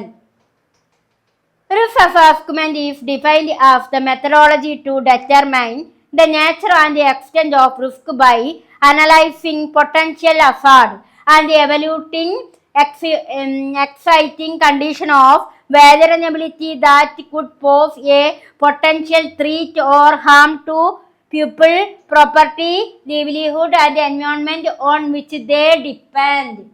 അതായത് ഇവിടെ അപകട സാധ്യതകളെ വിശകലനം ചെയ്യുന്നതിനും ആളുകളുടെ സ്വത്തിനും ഉപജീവന മാർഗങ്ങൾക്കും അവ ആശ്രയിക്കുന്ന പരിസ്ഥിതിക്കും ഭീഷണിയായ ദോഷങ്ങൾ ഉണ്ടാകാൻ സാധ്യതയുള്ള നിലവിലുള്ള അപകട അഥവാ അസാഡ് സിറ്റുവേഷനുകളെ വിലയിരുത്തുന്നതിനും അവയുടെ വ്യാപ്തി നിർണ്ണയിക്കുന്നതിനും ഒരു മെത്തഡോളജി ഉണ്ട്. അതാണ് എന്തുകൊണ്ട് ഉദ്ദേശിക്കുന്നത്, റിസ്ക് അസസ്മെന്റ് ആൻഡ് ഇവാലുവേഷൻ. അപ്പൊ റിസ്ക് അസസ്മെന്റ് ആൻഡ് ഇവാലുവേഷൻ എന്ന് പറഞ്ഞാല് പൊട്ടൻഷ്യൽ അസാഡ്, അപകട സാധ്യതകൾ. Risk assessment is defined as the methodology, ഒരു രീതിശാസ്ത്രമാണ്. Determine the nature and extent of risk by analyzing potential hazard. Potential hazard പറഞ്ഞാൽ എന്താ, അപകട സാധ്യതകൾ. അസാഡ് പറഞ്ഞ അപകടങ്ങൾ, പൊട്ടൻഷ്യൽ എന്ന സാധ്യതകൾ. അപ്പോൾ അപകട സാധ്യതകൾ വിശകലനം ചെയ്യുന്നതിനും അതേപോലെ തന്നെ പിന്നെന്താണ് വാലുനറബിലിറ്റി, അതായത് ദുർബലത വിലയിരുത്തുന്നതിനും ഉപജീവന മാർഗങ്ങൾക്ക് ഭീഷണിയാകാൻ സാധ്യതയുള്ള സാഹചര്യങ്ങളെ വിലയിരുത്തുന്നതിനും ഒക്കെ വേണ്ടി പ്രവർത്തിക്കുന്ന ഒരു രീതിശാസ്ത്രത്തെയാണ് നമ്മൾ എന്ത് പറയുന്നത്, റിസ്ക് അസസ്മെന്റ് ആൻഡ് ഇവാലുവേഷൻ. അപ്പൊ എത്രയേ ഉള്ളൂ? റിസ്ക് അസസ്മെന്റ് ആൻഡ് ഇവാലുവേഷൻ എന്ന് പറഞ്ഞാൽ എന്താ? അപകട സാധ്യതകളെയും ഉപജീവന മാർഗത്തെ ദോഷകരമായി ബാധിക്കുന്ന കാര്യങ്ങളെയും അതേപോലെ തന്നെ പരിസ്ഥിതിക്ക് ഭീഷണിയാകുന്ന കാര്യങ്ങളെയും അപകട സാധ്യതകൾ ഉണ്ടാക്കാൻ കാരണമാകുന്ന കാര്യങ്ങളെയൊക്കെ വിശകലനം ചെയ്യുക, അതിൻ്റെ വ്യാപ്തി വിലയിരുത്തുന്നതിന് വേണ്ടി നടത്തുന്ന പ്രക്രിയയാണ് ഏത്? Risk assessment and evaluation. മനസ്സിലായിട്ടുണ്ടായിരിക്കും. Risk assessment and evaluation. Risk assessment എന്ന് പറഞ്ഞാൽ എന്താ? റിസ്ക് ചുമത്തൽ. ഇവാലുവേഷൻ എന്ന് പറഞ്ഞാൽ വിലയിരുത്തൽ. റിസ്കിനെ എങ്ങനെ വിലയിരുത്താം, ഏതൊക്കെ തരത്തിലാണ് റിസ്കിനെ വിലയിരുത്തുക? നമ്മുടെ സമൂഹത്തിൽ ഉണ്ടായിട്ടുള്ള അപകടങ്ങളെയും അപകട സാധ്യതകളെയും പലതരത്തിലുള്ള ജീവനും സ്വത്തിനും ഭീഷണിയാകുന്ന കാര്യങ്ങളെയും അതേപോലെ തന്നെ പിന്നെന്താണ്, അതേപോലെ നമ്മുടെ പ്രകൃതിക്ക് ദോഷകരമാകുന്ന കാര്യങ്ങളെയൊക്കെ വിശകലനം ചെയ്യുന്ന ഒരു മെത്തഡോളജിയാണ് ഏത്? Risk assessment. അതിന് റിസ്ക് അസസ്മെന്റ് ആൻഡ് ഇവാലുവേഷൻ എന്ന് പറയുന്നത്. ഇപ്പോൾ റിസ്ക് അസസ്മെന്റ് ആൻഡ് ഇവാലുവേഷൻ എന്ന് പറഞ്ഞു കഴിഞ്ഞാൽ നമ്മളുടെ കമ്മ്യൂണിറ്റിയിൽ ഉണ്ടാകുന്ന പല ദുരന്തങ്ങളെയും വിശകലനം ചെയ്യാൻ വേണ്ടി ഉപയോഗിക്കുന്ന ഒരു മെത്തഡോളജിയാണ് റിസ്ക് അസസ്മെന്റ് ആൻഡ് ഇവാലുവേഷൻ. നമ്മുടെ കമ്മ്യൂണിറ്റിയിൽ ഉണ്ടാകുന്ന പലതരത്തിലുള്ള പ്രശ്നങ്ങൾ ഏതൊക്കെ? പൊട്ടൻഷ്യൽ ഹസാർഡ്, അതേപോലെ തന്നെ ദുർബലത, അതേപോലെ തന്നെ people, property, livelihood, environment problem, ഇത്തരം പ്രശ്നങ്ങളെയൊക്കെ വിശകലനം ചെയ്യുക, വിലയിരുത്താൻ വേണ്ടി നടത്തപ്പെടുന്ന ഒരു പ്രക്രിയ, മെത്തഡോളജിയാണ് റിസ്ക് അസസ്മെന്റ് ആൻഡ് ഇവാലുവേഷൻ. അതുകൊണ്ട് ഡിസാസ്റ്റർ റിസ്കിനെ എങ്ങനെ നിർവചിക്കുക? Function of hazard, exposure, vulnerability. Disaster risk പറഞ്ഞാൽ എന്താ? ദുരന്തത്തിന്റെ ഫലമായിട്ടുള്ള റിസ്കിനെ എങ്ങനെയൊക്കെ നിർവചിക്കുക? ഫങ്ഷൻ ഓഫ് ഹസാർഡ് പറഞ്ഞാൽ എന്താ? അപകടം. എക്സ്പോഷർ എന്ന് പറഞ്ഞാൽ എന്താണ്? സമ്പർക്കം. വാല്യുനറബിലിറ്റി പറഞ്ഞാൽ എന്താ? ദുർബലത. അപ്പൊ ഹസാർഡ് പറഞ്ഞാൽ അപകടം, എക്സ്പോഷർ എന്ന് പറഞ്ഞാല് സമ്പർക്കം, വാല്യുനറബിലിറ്റി പറഞ്ഞാൽ ദുർബലത. ഇവയെല്ലാം ചേരുമ്പോഴാണ് ഡിസാസ്റ്റർ റിസ്ക്. അപ്പൊ ഇത്രയും കാര്യങ്ങളാണ് ഇതിലെ പ്രധാനപ്പെട്ട മറ്റൊരു ടോപ്പിക്കായിട്ട് പറയാനുള്ളത്. അടുത്തതാണ് റിസ്ക് പെർസെപ്ഷൻ. അപകട സാധ്യതയെ കുറിച്ചുള്ള ധാരണ. റിസ്ക് പെർസെപ്ഷൻ, അപകട സാധ്യതയെ കുറിച്ചുള്ള ധാരണ. ഇവിടെ ശ്രദ്ധിക്കൂ. Risk perception is understood as the awareness of risk which differ among society. Poor countries with other pressing problems do not attach too much priority to disaster mitigation. അതായത് സമൂഹങ്ങൾക്കിടയിൽ വ്യത്യസ്തമായ അപകടങ്ങൾ ഉണ്ടാകാറുണ്ട്. അപ്പൊ അത്തരത്തിലുള്ള അപകടങ്ങളെ കുറിച്ചൊരു അവബോധം, അവയർനെസ് എന്ന് പറഞ്ഞാൽ എന്താ? അവബോധം. സമൂഹത്തിൽ ഒരുപാട് വ്യത്യസ്തമായ അപകടങ്ങൾ ഉണ്ടാകാറുണ്ട്. അപ്പൊ അതിനെ കുറിച്ചൊരു അവബോധം എന്നാണ് ഈ അപകട സാധ്യതയെ കുറിച്ചുള്ള ധാരണയെ കൊണ്ട് അർത്ഥമാക്കുന്നത്. ഇപ്പൊ സമൂഹത്തില് ഒരുപാട് വ്യത്യസ്ത അപകട സാധ്യതകൾ ഉണ്ടായിരിക്കാം. അപ്പൊ ആ അപകടത്തെ കുറിച്ച് ഒരു അവബോധം ഉണ്ടാക്കുക എന്നതാണ് റിസ്ക് പെർസെപ്ഷൻ എന്നത് കൊണ്ട് അർത്ഥമാക്കുന്നത്. ഒരു അവയർനെസ് ഉണ്ടാക്കുക. നമ്മൾ പറയാറില്ലേ, കാറിൽ സഞ്ചരിക്കുമ്പോൾ നമ്മൾ സീറ്റ് ബെൽറ്റ് ഇടണം, ബൈക്കിൽ സഞ്ചരിക്കുമ്പോൾ നമ്മൾ ഹെൽമെറ്റ് ധരിക്കണം, എയറോപ്ലെയിനിൽ സഞ്ചരിക്കുമ്പോൾ നമ്മൾ ബെൽറ്റ് ഇട്ടിരിക്കണം. അങ്ങനെ നമ്മൾ അപകട സാധ്യതയെ മുന്നിൽ കണ്ടുകൊണ്ട് നമ്മളിൽ ഒരു അവബോധം അഥവാ ധാരണ ഉണ്ടാക്കുന്നതിനെയാണ് എന്ത് പറയുന്നത്? റിസ്ക് പെർസെപ്ഷൻ എന്ന് പറയുന്നത്. മാത്രല്ല, ഗുരുതരമായ പ്രശ്നങ്ങളുള്ള ദരിദ്ര രാജ്യങ്ങൾ ദുരന്ത ലഘൂകരണത്തിന് വലിയ മുൻഗണന നൽകുന്നില്ല. അതേപോലെ processing problem do not attach too much priority disaster mitigation. Poor country ദരിദ്ര രാജ്യങ്ങൾ, ഗുരുതരമായിട്ടുള്ള പ്രശ്നങ്ങൾ നിലകൊള്ളുന്ന ദരിദ്ര രാജ്യങ്ങൾ ഒരിക്കലും ദുരന്ത ലഘൂകരണത്തിന്, ഡിസാസ്റ്റർ മിറ്റിഗേഷൻ എന്ന് പറഞ്ഞാൽ എന്താ? ലഘൂകരണം, ദുരന്ത നിവാരണത്തിന് വേണ്ടിയിട്ട് ഒരു പ്രയോരിറ്റിയും നൽകുന്നില്ല. ഗുരുതരപരമായ പ്രശ്നങ്ങൾ നിലനിൽക്കുന്ന ദരിദ്ര രാജ്യങ്ങൾ ദുരന്തം കുറയ്ക്കാൻ വേണ്ടിയിട്ട് ഒരു മുൻഗണനയും നൽകുന്നില്ല, ഒരു പ്രയോരിറ്റിയും നൽകുന്നില്ല. ശരിയാണ്. കാരണം ദരിദ്ര രാജ്യങ്ങൾക്ക് ജീവിക്കാനുള്ളത് കണ്ടെത്താൻ തന്നെ മാർഗമല്ല. അപ്പൊ പിന്നെ അവര് ദുരന്തം വരുന്നതിനുള്ള പോംവഴി കണ്ടെത്തും. അവരെ കൊണ്ട് അതിനൊന്നും കഴിയുന്നില്ല. അതുകൊണ്ടാണ് പറയുന്നത് ദരിദ്ര രാജ്യങ്ങൾ എന്തിന് ഇത് കാണുന്നില്ല, എന്തിന്റെ ലഘൂകരണത്തിന് മുൻഗണന കാണുന്നില്ല? ദുരന്തങ്ങൾ ദുരന്തത്തിന്റെ വ്യാപ്തി കുറയ്ക്കുന്നതിന് വേണ്ടിയുള്ള ലഘൂകരണങ്ങൾ ആര് കാണുന്നില്ല? ദരിദ്ര രാജ്യങ്ങൾ അതിന് മുൻകൈയ്യെടുക്കുന്നില്ല. ഗുരുതരമായ പ്രശ്നങ്ങളുള്ള ദരിദ്ര രാജ്യങ്ങൾ ഈ ദുരന്തത്തിന്റെ, ഡിസാസ്റ്ററിന്റെ ലഘൂകരണത്തിന്, മിറ്റിഗേഷൻ എന്ന് പറഞ്ഞാൽ എന്താ? ദുരന്ത ലഘൂകരണത്തിന് വേണ്ട വലിയ പ്രയോറിറ്റി ആര് നൽകുന്നില്ല? ദരിദ്ര രാജ്യങ്ങൾ നൽകുന്നില്ല. General level of awareness among people regarding significance of disaster mitigation and preparedness is also quite low. Consequently, there is less interest articulation for policy input in this area. അതേപോലെ തന്നെ പിന്നെന്താ അവിടെ പറയുന്നത്? അതായത് പിന്നെന്താണ് അവിടെ ഉദ്ദേശിക്കുന്നത്? ദുരന്ത നിവാരണത്തിന്റെയും തയ്യാറെടുപ്പിന്റെയും പ്രാധാന്യത്തെക്കുറിച്ച് ജനങ്ങൾക്കിടയിൽ ഒരു അവബോധം ചില സാഹചര്യങ്ങളിൽ കുറവാണ്. തൽഫലമായി ഈ മേഖലയിലെ നയനിർദ്ദേശങ്ങൾക്ക് താല്പര്യവും കുറവാണ്. അപ്പൊ ഇവിടെ എന്താ പറയുന്നത്? ഇത്തരം പ്രദേശങ്ങളിലെ ദുരന്ത നിവാരണത്തിന്റെയും തയ്യാറെടുപ്പിന്റെയും പ്രാധാന്യത്തെക്കുറിച്ച് ദരിദ്ര രാജ്യങ്ങളിൽ എന്ത് കുറവായിരിക്കും? അവബോധം കുറവാണ്. അതുകൊണ്ട് തന്നെ ഈ മേഖലയിൽ ഈ ദുരന്ത നിവാരണവുമായി ബന്ധപ്പെട്ടിട്ടുള്ള നിർദ്ദേശങ്ങളും എങ്ങനെയായിരിക്കും? കുറവായിരിക്കും. General level of awareness among people regarding the significance of disaster mitigation. ദുരന്ത നിവാരണത്തിന്റെയും തയ്യാറെടുപ്പിന്റെയും പ്രാധാന്യത്തെക്കുറിച്ച് ജനങ്ങൾക്കിടയിൽ പൊതുവായിട്ടുള്ള അവബോധം എങ്ങനെയാണ്? കുറവാണ്. അതുകൊണ്ട് അവിടെ എങ്ങനെയായിരിക്കാം? Consequently, there is less interest articulation for policy input in this area. തൽഫലമായി ഈ മേഖലയിൽ നിർദ്ദേശങ്ങൾക്ക് താല്പര്യം കുറവാണ്. എന്നാൽ വലിയ വലിയ രാജ്യങ്ങളിൽ അതായത് വളർച്ചയുള്ള നല്ല സാമ്പത്തിക മുന്നേറ്റമുള്ള രാജ്യങ്ങളിൽ അപകട സാധ്യതയെക്കുറിച്ച് നല്ല അവയർനെസ് ഉണ്ടായിരിക്കുകയും ചെയ്യും. അപ്പൊ കുട്ടികളെ, ഈ ഒരു പാരഗ്രാഫിൽ എന്താ പറയുന്നത്?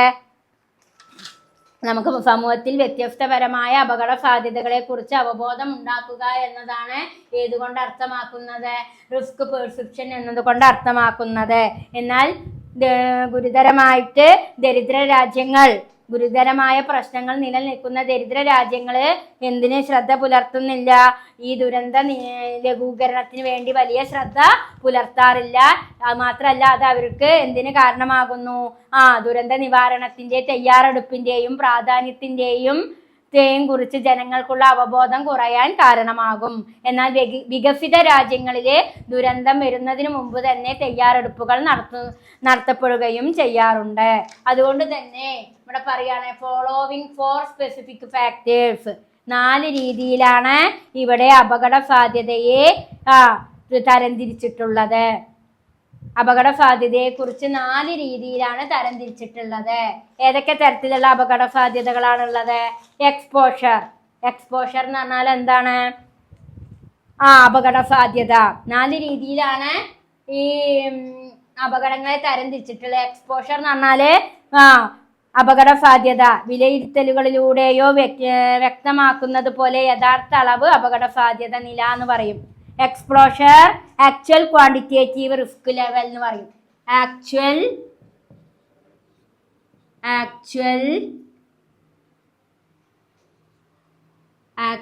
Quantitative risk level. അതാണ് ഏതുകൊണ്ട് ഉദ്ദേശിക്കുന്നത്? എക്സ്പോഷർ. ഇനി ഫെമിലാരിറ്റി പറഞ്ഞാൽ എന്താണ്? പരിചയം. Personal experience. ചിലർക്ക് അപകടം ഉണ്ടാകുമ്പോൾ തന്നെ അതിൻ്റെ ഒരു ഈ കടൽ തീരത്തൊക്കെ താമസിക്കുന്ന ആളുകളാണെങ്കിൽ അവർക്ക് കടലിൽ എന്ത് മാറ്റം ഉണ്ടായാലും പെട്ടെന്ന് മനസ്സിലാക്കാൻ കഴിയും. തിരയിൽ എന്തെങ്കിലും ഒരു ചേഞ്ച് സംഭവിച്ചാൽ അവർക്ക് അനുഭവ പരിചയം ഉണ്ട്. അതാണ് ഫെമിലിയാരിറ്റി. അതേപോലെ തന്നെ ഡ്രെഡ് എന്ന് പറഞ്ഞാൽ ഭീതി. ഡ്രെഡ് മീൻസ് ഭീതി. അതുകൊണ്ട് നമുക്ക് അതിനെ എങ്ങനെ horror of the disasters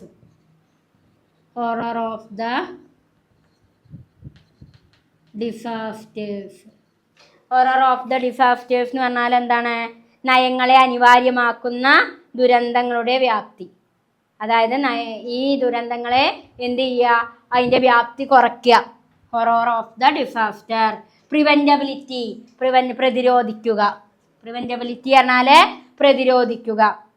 dread പറഞ്ഞാൽ ഭീതി. ഫെമിലിയാരിറ്റി പറഞ്ഞാൽ പരിചയം. എക്സ്പ്ലോഷർ എന്ന് പറഞ്ഞാൽ അപകട സാധ്യത. അപ്പോൾ പ്രിവെൻറ്റബിലിറ്റി പറഞ്ഞാൽ പ്രതിരോധിക്കുക. Belief in prevention method.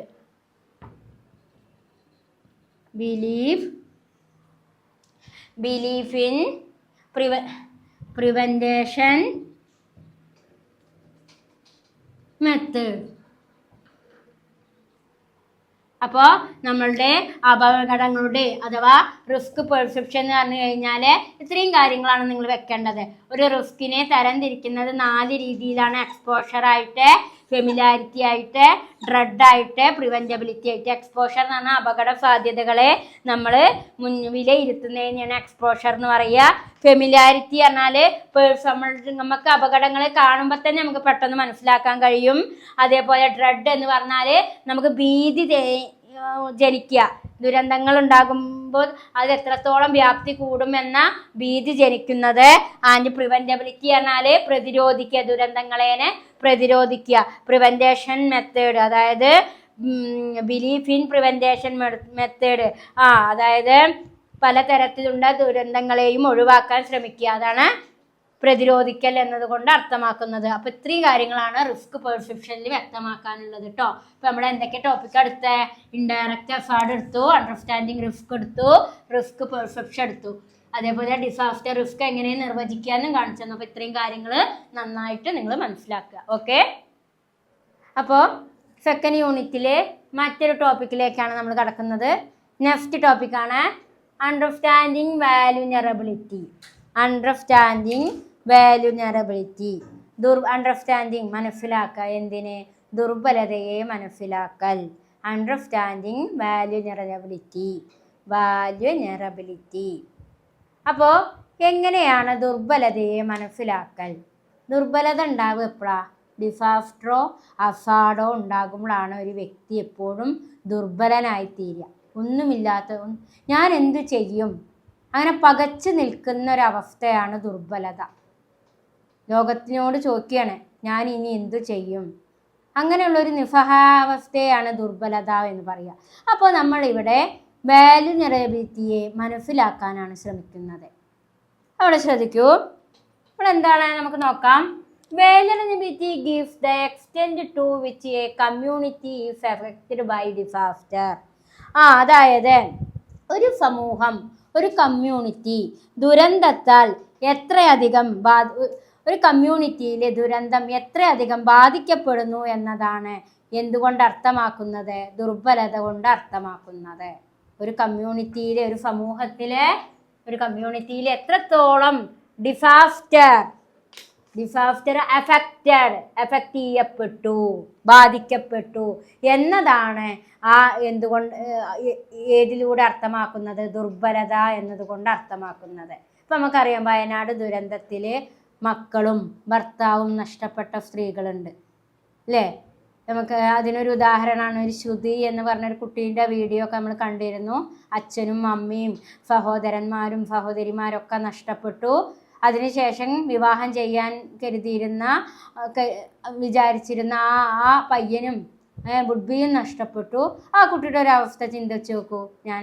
നിങ്ങൾക്ക് എന്താണ് ദുർബലത എന്ന് നിങ്ങളിലേക്ക് മനസ്സിലാക്കി തരികയാണ്. ദുർബലത എന്ന് പറഞ്ഞാൽ ഒന്നുമില്ലാത്ത അവസ്ഥ.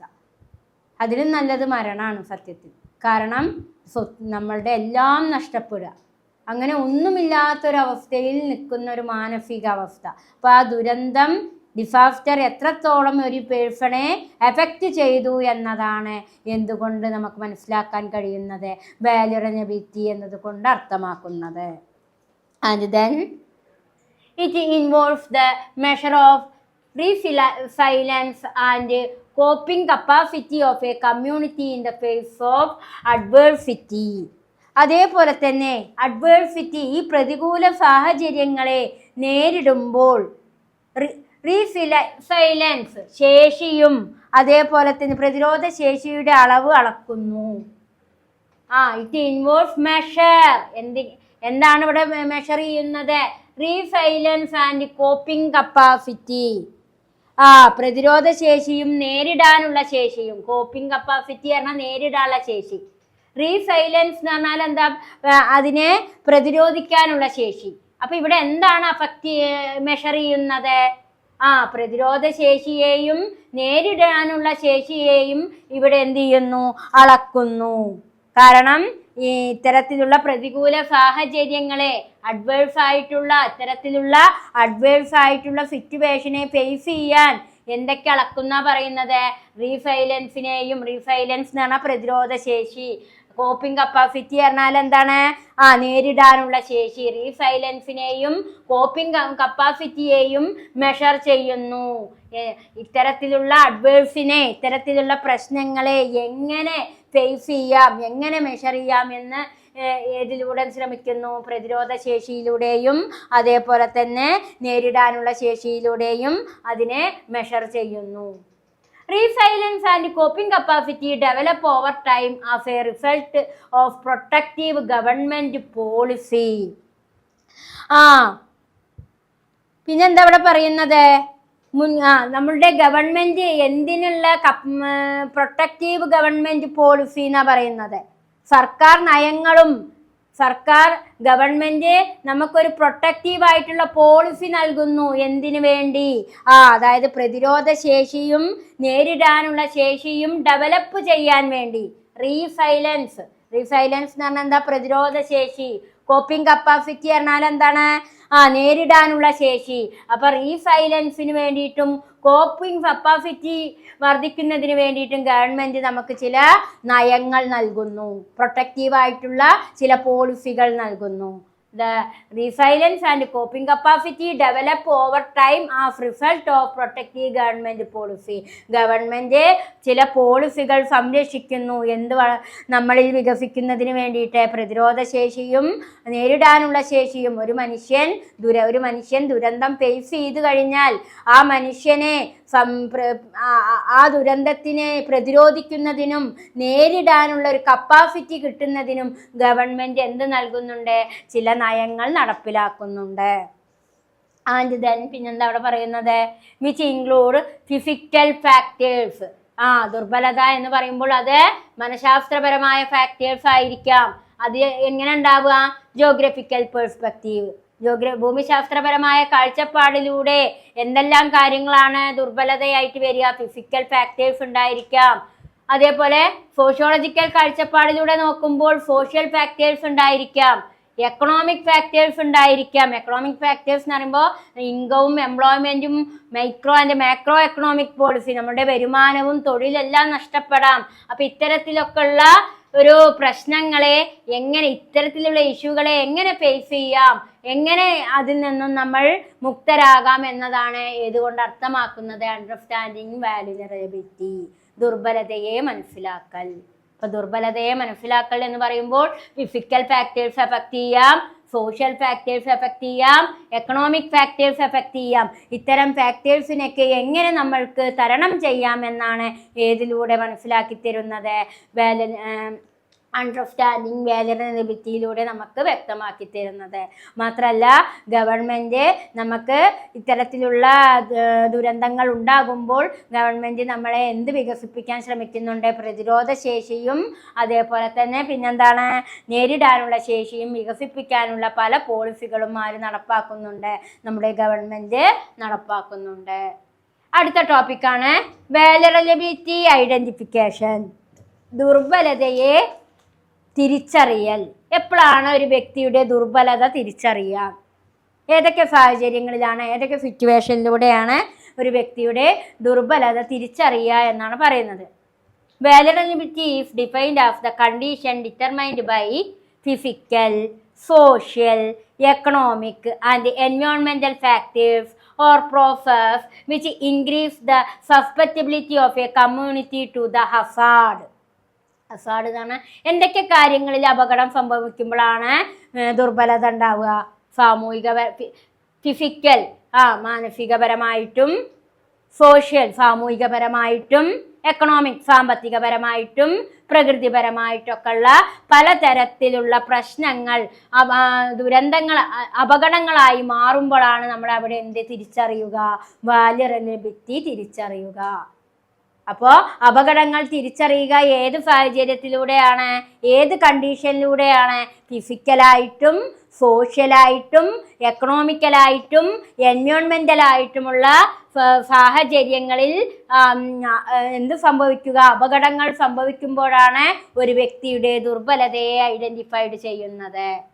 And then vulnerability that could lie in technological, physical, socio economic condition.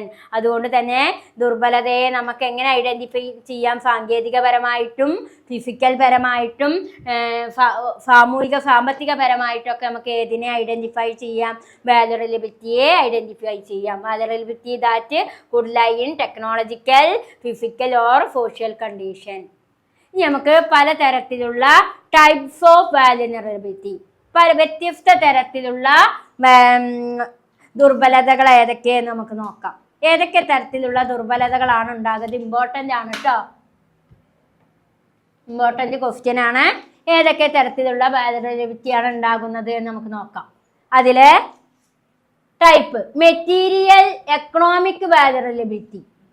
Material economic vulnerability എന്ന് പറഞ്ഞാൽ അതിലെന്താണ് ഉൾപ്പെടുന്നത്? ഇന്നാഡിക്വേറ്റ് ആക്സസ് ടു റിസോഴ്സ്, വിഭവങ്ങളുടെ അപര്യാപ്തത മൂലം ഉണ്ടാകുന്ന ദുർബലതയാണ് ഏത്? Material or economic vulnerability. അപ്പോൾ ദുർബലതകളുടെ തരങ്ങളാണ് നമ്മൾ പഠിക്കുന്നത്. അതിൽ മെറ്റീരിയൽ ആൻഡ് എക്കണോമിക് വാലറബിലിറ്റി ഉണ്ടാവുക എപ്പോഴാണ്? വിഭവങ്ങളുടെ ലഭ്യതക്കുറവ് മൂലം. ഇന്നാഡിക്വേറ്റ് ആക്സസ് ടു റിസോഴ്സ്, വിഭവങ്ങളുടെ ലഭ്യതക്കുറവ് മൂലം ഉണ്ടാകുന്നതാണ് ഏത്? Material or economic vulnerability. ഇനി സോഷ്യൽ വാലറബിലിറ്റി. സോഷ്യൽ വാലറബിലിറ്റി എപ്പോഴാണ് ഉണ്ടാവുക? ഒരു സോഷ്യൽ വാലറബിലിറ്റി ഉണ്ടാവുന്നത് എപ്പോഴാണ്? Disintegration of local institution and structures. അതായത് തദ്ദേശ സ്ഥാപനങ്ങളുടെയും ഘടനകളുടെയും ശിഥിലീകരണം. ഡിസ്ഇൻറ്റഗ്രേഷൻ എന്ന് പറഞ്ഞാൽ ശിഥിലീകരിക്കപ്പെടുക. എന്തൊക്കെ? തദ്ദേശ സ്ഥാപനങ്ങളും അതിൻ്റെ ഘടനയും. സ്ട്രക്ചർ പറഞ്ഞാൽ എന്താ? ഘടന. ലോക്കൽ ഇൻസ്റ്റിറ്റ്യൂഷൻ എന്ന് പറഞ്ഞാൽ എന്താ? തദ്ദേശ സ്ഥാപനങ്ങൾ. അപ്പൊ ലോക്കൽ ഇൻസ്റ്റിറ്റ്യൂഷനും അതിൻ്റെ ഘടനയും ശിഥിലീകരിക്കപ്പെടുമ്പോഴാണ് ഏത് സംഭവിക്കുക? സോഷ്യൽ വാലറബിലിറ്റി സംഭവിക്കുന്നത്. ഇനി ഇക്കോളജിക്കൽ വാലറബിലിറ്റി, പാരിസ്ഥിതിക ദുർബലത. പാരിസ്ഥിതിക ദുർബലത ഉണ്ടാവുക എപ്പോഴാണ്? Degradation of environment and inability of protect it. അതായത് നമ്മുടെ പരിസ്ഥിതിയിൽ പലതരത്തിലുള്ള ശിഥിലീകരണം, നാശം സംഭവിക്കുമ്പോഴാണ് ഇക്കോളജിക്കൽ വാലറബിലിറ്റി ഉണ്ടാകുന്നത്. അടുത്തതാണ് ഓർഗനൈസേഷണൽ വാലറബിലിറ്റി, സംഘടനാപരമായ ദുർബലത. എപ്പോഴാണ് സംഘടനാപരമായ ദുർബലത ഉണ്ടാകുക? Lack of strong central state and grass root institutional structures. Lack of strong central state and grass root institutional structures. അതായത് ഇവിടെ എന്താ പറയുന്നത്?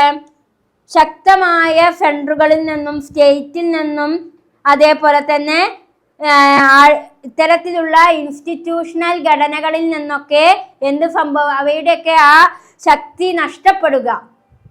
അപ്പൊ അതായത് സെൻട്രൽ പറഞ്ഞാൽ സെൻട്രൽ ഗവൺമെന്റ്, സ്റ്റേറ്റ് പറഞ്ഞാൽ സ്റ്റേറ്റ് ഗവൺമെന്റ്, അവയുടെയൊക്കെ സ്ട്രക്ചർ ആഴ്ന്നിറങ്ങിപ്പോയിട്ടുള്ള ആ സ്ട്രക്ചറിൽ ലാക്ക് സംഭവിക്കുക, നഷ്ടം സംഭവിക്കുമ്പോഴാണ് എന്ത് സംഭവിക്കുക? ഓർഗനൈസേഷണൽ വാലറബിലിറ്റി. ഒരു സംഘടനാപരമായ ദുർബലത ഉണ്ടാവണമെങ്കിൽ സ്റ്റേറ്റും സെൻട്രലും സ്റ്റേറ്റ് ഗവൺമെന്റിലും സെൻട്രൽ ഗവൺമെന്റിലൊക്കെ ശക്തമായിട്ടുള്ള അതിൻ്റെ ഘടനയിൽ നാശം സംഭവിക്കുമ്പോഴാണ് എന്ത് സംഭവിക്കുന്നത്? ഓർഗനൈസേഷണൽ വാലറബിലിറ്റി ഉണ്ടാകുന്നത്. അടുത്തതാണ് എഡ്യൂക്കേഷണൽ വാലറബിലിറ്റി. എഡ്യൂക്കേഷണൽ വാലറബിലിറ്റി എന്ന് പറഞ്ഞാൽ എന്താ? Insufficient access to information and knowledge. Insufficient, sufficient പറഞ്ഞാൽ എന്താണ്? പൂർണ്ണമായത്, സ്വയം പര്യാപ്തമായത്. ഇൻസഫിഷ്യന്റ് പറഞ്ഞാൽ സ്വയം പര്യാപ്തമല്ലാത്ത, പൂർണ്ണമല്ലാത്ത അവസ്ഥയിൽ വിദ്യാഭ്യാസ മേഖല കടന്നു പോകുമ്പോഴാണ് ഏത് വാലറബിലിറ്റി ഉണ്ടാവുക? എഡ്യൂക്കേഷണൽ വാലറബിലിറ്റി ഉണ്ടാവുക. ഇൻസഫിഷ്യന്റ് ആയിട്ടുള്ള വിദ്യാഭ്യാസവും നോളജും ഇൻഫർമേഷനും ആണ് കിട്ടുന്നതെങ്കിൽ ഏത് വാലറബിലിറ്റി ഉണ്ടാവും? എഡ്യൂക്കേഷണൽ വാലറബിലിറ്റി. അപ്പം നമുക്കറിയാം സാക്ഷരതയുടെ കാര്യത്തിൽ കേരളം 1-ാം സ്ഥാനത്താണ് നിലകൊള്ളുന്നത്. അതുകൊണ്ട് പക്ഷേ ചില സംസ്ഥാനങ്ങൾ ഇന്നും ബാക്കിലേക്കാണ് പോകുന്നത്. അതെന്തുകൊണ്ടാണ്? അവർക്ക് സഫിഷ്യൻ്റ് ആയിട്ടുള്ള ഒരു വിദ്യാഭ്യാസവും ഇൻഫർമേഷനും കിട്ടുന്നില്ല, അറിവും പരിജ്ഞാനവും കിട്ടുന്നില്ല. പക്ഷേ അപ്പോഴാണ് അവിടെ എന്ത് സംഭവിക്കുക? അത്തരം സംസ്ഥാനങ്ങളിൽ എന്ത് സംഭവിക്കും? എഡ്യൂക്കേഷണൽ വാലറബിലിറ്റി സംഭവിക്കും. അതായത് ഒരു തെറ്റ് കൂടാതെ എഴുതാനും വായിക്കാനും ഒരാൾക്ക് അറിയില്ലെങ്കിൽ അതെന്താണ്? എഡ്യൂക്കേഷണൽ വാലറബിലിറ്റിയാണ്. അടുത്തതാണ് ആറ്റിറ്റ്യൂഡിനൽ ആൻഡ് മോട്ടിവേഷണൽ വാലറബിലിറ്റി.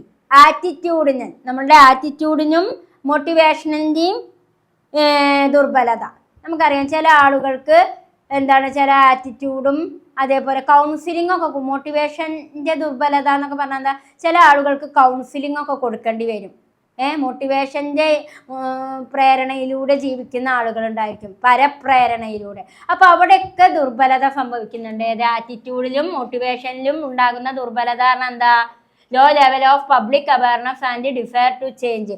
നമുക്ക് പബ്ലിക്കിനെ പറ്റിയിട്ട്, അപ്പോൾ എപ്പോഴാണ് ആറ്റിറ്റ്യൂഡിനൽ ആൻഡ് മോട്ടിവേഷണൽ വാലറബിലിറ്റി സംഭവിക്കുന്നത്? എപ്പോഴാണ്? അതായത് നമ്മളുടെ പബ്ലിക്കിനെ കുറിച്ചുള്ള അവബോധം ഇല്ലാതിരിക്കുമ്പോഴാണ് എന്ത് സംഭവിക്കുക? ആറ്റിറ്റ്യൂഡിനൽ ആൻഡ് മോട്ടിവേഷണൽ വാലറബിലിറ്റി സംഭവിക്കുന്നത്. പബ്ലിക്കിനെ കുറിച്ച്, പൊതുസമൂഹത്തെ കുറിച്ചൊരു അവയർനെസ് നമ്മളിൽ ഇല്ലാതിരിക്കുമ്പോഴാണ് ഏത് ദുർബലത ഉണ്ടാകുന്നത്? ആറ്റിറ്റ്യൂഡിനൽ ആൻഡ് മോട്ടിവേഷണൽ വാലറബിലിറ്റി ഉണ്ടാകുന്നത്. അടുത്ത കേസാണ് പൊളിറ്റിക്കൽ വാലറബിലിറ്റി. പൊളിറ്റിക്കൽ വാലറബിലിറ്റി എന്ന് പറഞ്ഞു കഴിഞ്ഞാൽ എന്താണ്? രാഷ്ട്രീയപരമായ ദുർബലത. അതായത് limited access to political power and representation. രാഷ്ട്രീയ ശക്തിയും പ്രതിനിധാനവും കുറയുക. രാഷ്ട്രീയ ശക്തിയും അതിൻ്റെ റെപ്രസെൻറ്റേഷനും, പൊളിറ്റിക്കൽ പവറും റെപ്രസെൻറ്റേഷനും ലിമിറ്റ് ആകുമ്പോഴാണ് ഏത് സംഭവിക്കുക? പൊളിറ്റിക്കൽ വാലറബിലിറ്റി, രാഷ്ട്രീയ ദുർബലത. അപ്പൊ രാഷ്ട്രീയ ദുർബലത ഉണ്ടാവുക എപ്പോഴാണ്? Limited access to political power and representation. അതായത് പൊളിറ്റിക്കൽ പവറും റെപ്രസെൻറ്റേഷനും ലിമിറ്റഡ് ആവുമ്പോഴാണ് ഏത് സംഭവിക്കുന്നത്? Political vulnerability. അടുത്തതാണ് ഫിസിക്കൽ വാലറബിലിറ്റി. ഫിസിക്കൽ വാലറബിലിറ്റി പറഞ്ഞാൽ എന്താണ്? ഫിസിക്കലായിട്ടുണ്ടാവുന്ന ദുർബലത. അത് എന്തൊക്കെ കൊണ്ടാണ് ഉണ്ടാവുക? Weak building and other infrastructure as well as physically weak or all vulnerable people. നമ്മളുടെ ഇൻഫ്രാസ്ട്രക്ചർ, അടിസ്ഥാന സൗകര്യങ്ങളും ബിൽഡിംഗ് ഒക്കെ തകരുമ്പോഴാണ് ഏത് സംഭവിക്കുന്നത്? Physical vulnerability. അതേപോലെ കൾച്ചറൽ വാലറബിലിറ്റി ഉണ്ടാകാറുണ്ട്. കൾച്ചറൽ വാലറബിലിറ്റി. കൾച്ചറൽ വാലറബിലിറ്റി ഉണ്ടാകുന്നത് എന്തിൻ്റെ ഭാഗമായിട്ടാണ്? നമ്മളെ ബിലീഫ് ആൻഡ് കസ്റ്റംസിന്റെ ഭാഗമായിട്ട്. Blind faith. Blind faith. Blind പറഞ്ഞ കാഴ്ചയല്ലായ്മ, ഫെയ്ത്ത് പറഞ്ഞ വിശ്വാസം. നമ്മളുടെ ഇടുങ്ങിയ വിശ്വാസം കാരണം ആചാരങ്ങളിലും വിശ്വാസങ്ങളിലൊക്കെ ഇടുങ്ങിയ രീതിയിലുള്ള ഒരു ടെൻഡൻസി കാണിക്കുമ്പോൾ ഉണ്ടാകുന്ന ദുർബലതയാണ് കൾച്ചറൽ വാലറബിലിറ്റി. ഉദാഹരണം, നമുക്ക് കൾച്ചറൽ വാലറബിലിറ്റിക്ക് നമുക്ക് ഒരു എക്സാമ്പിളായി ചൂണ്ടിക്കാണിക്കാം. സതി എന്ന ടെൻഡൻസി. ഭർത്താവ് മരിച്ചാൽ ഭാര്യ ആ ചിതയിലേക്ക് ചാടി മരിക്കുന്നത് ഏതിന് എക്സാമ്പിളാണ്? കൾച്ചറൽ വാലറബിലിറ്റിയാണ്. നമ്മുടെ സംസ്കാരത്തിന്റെ ഭാഗമായിട്ട് ഒരു കാലഘട്ടത്തിൽ നമ്മൾ ചെയ്തിരുന്ന ഒരു ടെൻഡൻസി. അവിടെ ആ സ്ത്രീ നിസ്സഹായാവസ്ഥയാണ്, ദുർബലയാണ് അവിടെ. അപ്പൊ ഇത്തരത്തിലുള്ള ദുർബലതകളാണ് നമ്മുടെ സമൂഹത്തിൽ ഉണ്ടാകാറുള്ളത്. വളരെ ഇമ്പോർട്ടൻ്റ് ആണ്. ഈ ഇത്രയും 10 പോയിന്റ് ഉണ്ട്. ഈ 10 പോയിന്റും നന്നായിട്ട് നിങ്ങൾ മനസ്സിലാക്കുക. ലെക്ചർ നോട്ട് ക്ലിയർ ആയിട്ട് ഈ ഇതിൽ എഴുതിയിട്ട കാര്യങ്ങൾ മാത്രം എഴുതിയെടുക്കാൻ ശ്രമിക്കുക. നന്നായിട്ട് ക്ലാസ് വീഡിയോ കേൾക്കുക.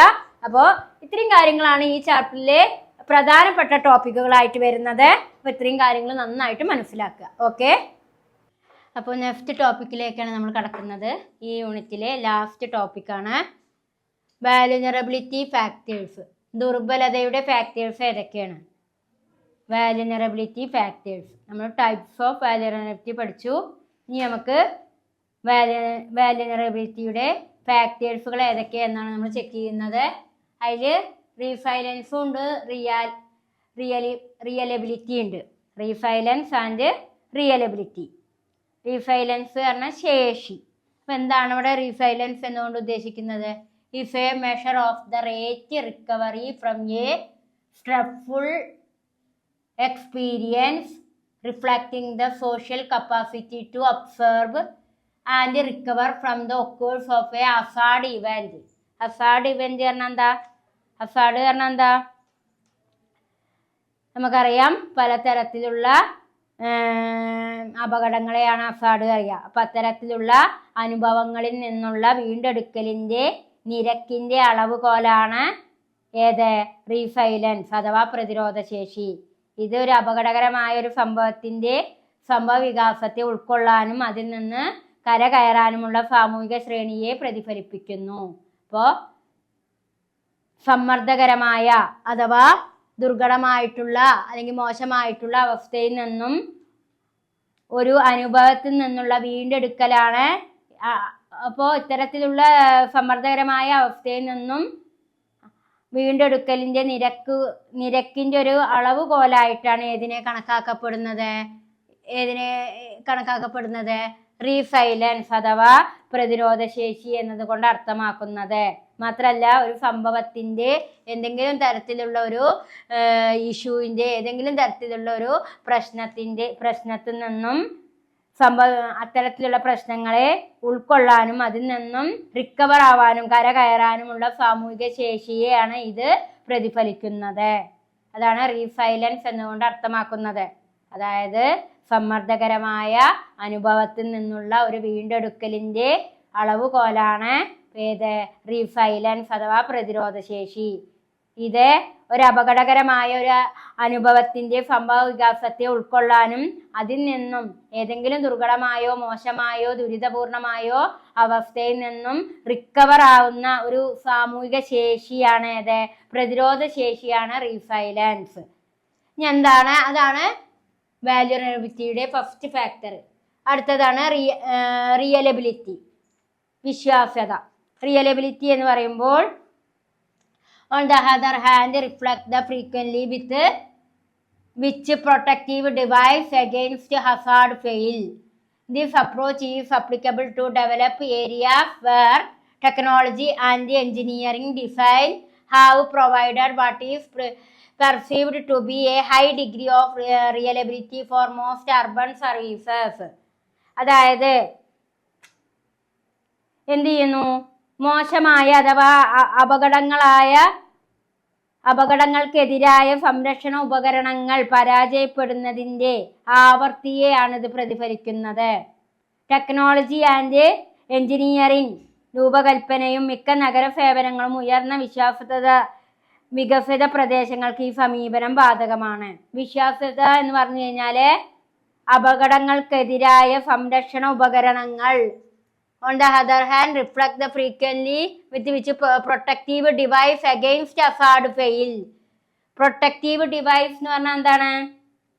അപകടങ്ങൾക്കെതിരായ ഹസാർഡ് ഫെയിൽ. അതായത് ഇവിടെ എന്താണ് ഉദ്ദേശിക്കുന്നത്? പ്രൊട്ടക്റ്റീവ് ഡിവൈസ് എന്ന് പറഞ്ഞാൽ സംരക്ഷണ ഉപകരണങ്ങൾ. ഹസാർഡ് ഫെയിൽ എന്ന് പറഞ്ഞാൽ അപകടങ്ങൾക്കെതിരായ.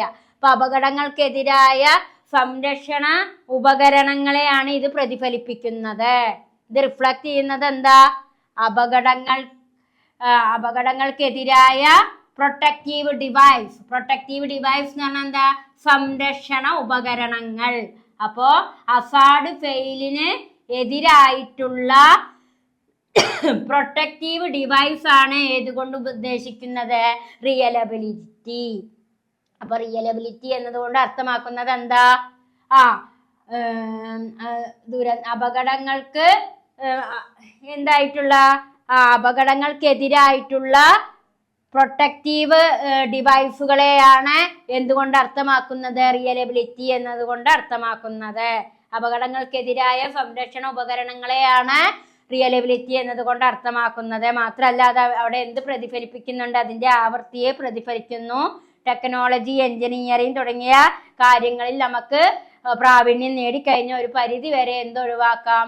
അപകടങ്ങൾ ഒഴിവാക്കാം. ഇപ്പൊ നമുക്കറിയാം, വെള്ളപ്പൊക്കം ഭീഷണി നേരിടുന്നുണ്ടെങ്കിൽ യന്ത്രവൽകൃത ബോട്ടുകളോ അത്തരത്തിലുള്ള മിഷനറികളൊക്കെ ഉപയോഗിച്ച്, ലൈഫ് ജാക്കറ്റ് പോലുള്ള ടൂൾസുകളൊക്കെ ഉപയോഗിച്ച് കഴിഞ്ഞാൽ നമുക്ക് അത്തരം അപകട സാധ്യതകൾ ഒരു പരിധി വരെ കുറയ്ക്കാൻ കഴിയും. അതാണ് ഇവിടെ പറയുന്നത്. അപകടങ്ങൾക്കെതിരായ സംരക്ഷണ ഉപകരണങ്ങൾ ഉപയോഗിക്കുക എന്നതാണ് എന്തുകൊണ്ട് അർത്ഥമാക്കുന്നത്?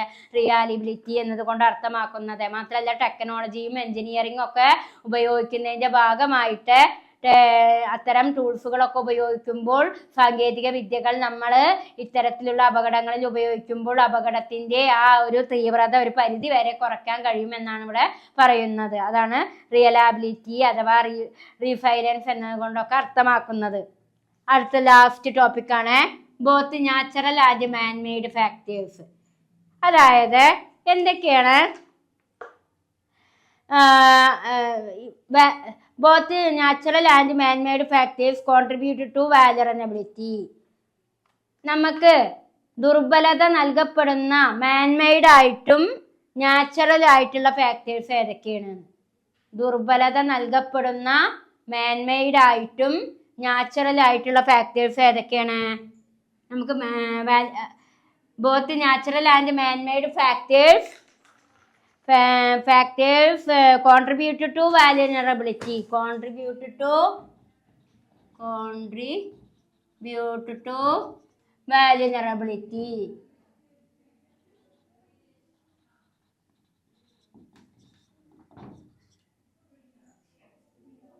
അപ്പോ അതായത്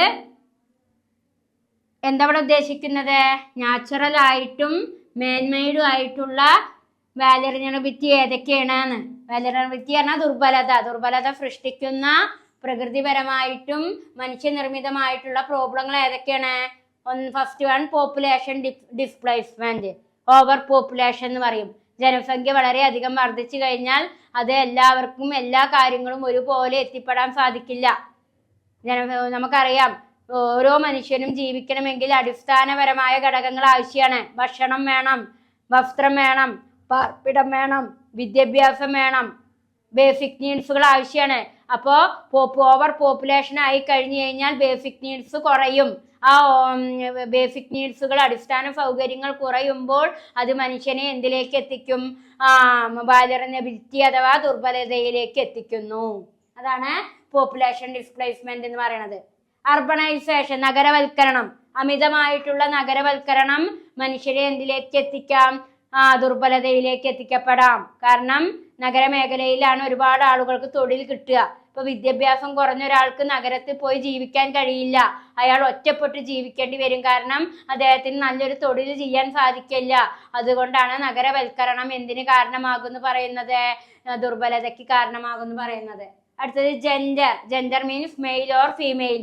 സ്ത്രീയും പുരുഷനും വ്യത്യാസം എന്തിന്? ഇപ്പൊ ചില സ്ഥലങ്ങളിൽ, ജോലി സ്ഥലങ്ങളിൽ വെറും പുരുഷന്മാർ മാത്രം ജോലി ചെയ്യുന്ന സ്ഥലത്ത് ഒരു സ്ത്രീക്ക് മാത്രം ജോലി ചെയ്യുക എന്നത് വളരെ ബുദ്ധിമുട്ടാണ്. അപ്പൊ ജെൻഡറും ഏതിന് കാരണമാകുന്നുണ്ട്? ഈ ദുർബലത അഥവാ വാലറബിലിറ്റിക്ക് കാരണമാകുന്നുണ്ട്. അടുത്തതാണ് എക്കണോമിക് ഫാക്ടേഴ്സ്, സാമ്പത്തിക ഘടകങ്ങൾ. സാമ്പത്തികപരമായിട്ടുള്ള വരുമാനത്തിലുണ്ടാകുന്ന ഏറ്റക്കുറച്ചിലുകളും ദുർബലതയ്ക്ക് കാരണമാകും. ചില ആളുകൾക്ക് നന്നായിട്ട് വരുമാനം ഉണ്ടാകുമ്പോൾ അവരുടെ ജീവിത ശൈലിയിൽ മാറ്റം ഉണ്ടാവും. നല്ല വീടും കാറും അങ്ങനെ ഒരുപാട് ഫെസിലിറ്റികൾ അവർക്ക് ഉണ്ടായിരിക്കും. പക്ഷെ എക്കണോമിക്കലി ഡിഫാൾട്ട് ആയിട്ടുള്ള ഒരു സിറ്റുവേഷൻ ആണ് ഒരു വ്യക്തി അറ്റൈൻ ചെയ്യുന്നത് എന്നുണ്ടെങ്കിൽ അവർക്ക് ഒരു വിധത്തിലുള്ള സാമ്പത്തികമായ മുന്നേറ്റവും ഉണ്ടാവില്ല. മാത്രമല്ല അവർക്ക് നല്ലൊരു ഭവനം ഉണ്ടാവില്ല, അവർക്ക് അടിസ്ഥാന സൗകര്യങ്ങൾ ഉണ്ടാവില്ല, ഒന്നും തന്നെ ഇല്ലാത്തൊരു സിറ്റുവേഷനിൽ പുവർ പീപ്പിളായിട്ട് ജീവിക്കേണ്ടി വരും. അപ്പോൾ വരുമാനം വർദ്ധിക്കുമ്പോൾ ദുർബലത ഇല്ലാതാകുകയും വരുമാനം ഇൻകം കുറയുമ്പോൾ ദുർബലതയ്ക്ക് അത് കാരണമാവുകയും ചെയ്യുന്ന ടെൻഡൻസിയാണ് എക്കണോമിക് ഫാക്ടേഴ്സ്. അപ്പൊ എക്കണോമിക് ഫാക്ടേഴ്സും എന്തിന് കാരണമാകുന്നുണ്ട്? വാലറബിലിറ്റി അഥവാ ദുർബലതയ്ക്ക് കാരണമാകുന്നു. അടുത്ത പോയിന്റ് ആണ് ജിയോഗ്രഫിക്കൽ ഫാക്ടേഴ്സ്, ഭൂമിശാസ്ത്രപരമായ ഘടകങ്ങൾ. ഭൂമിശാസ്ത്രപരമായ ഘടകങ്ങൾ എന്തിന് കാരണമാകുന്നുണ്ട് എന്നാ പറയുന്നത്?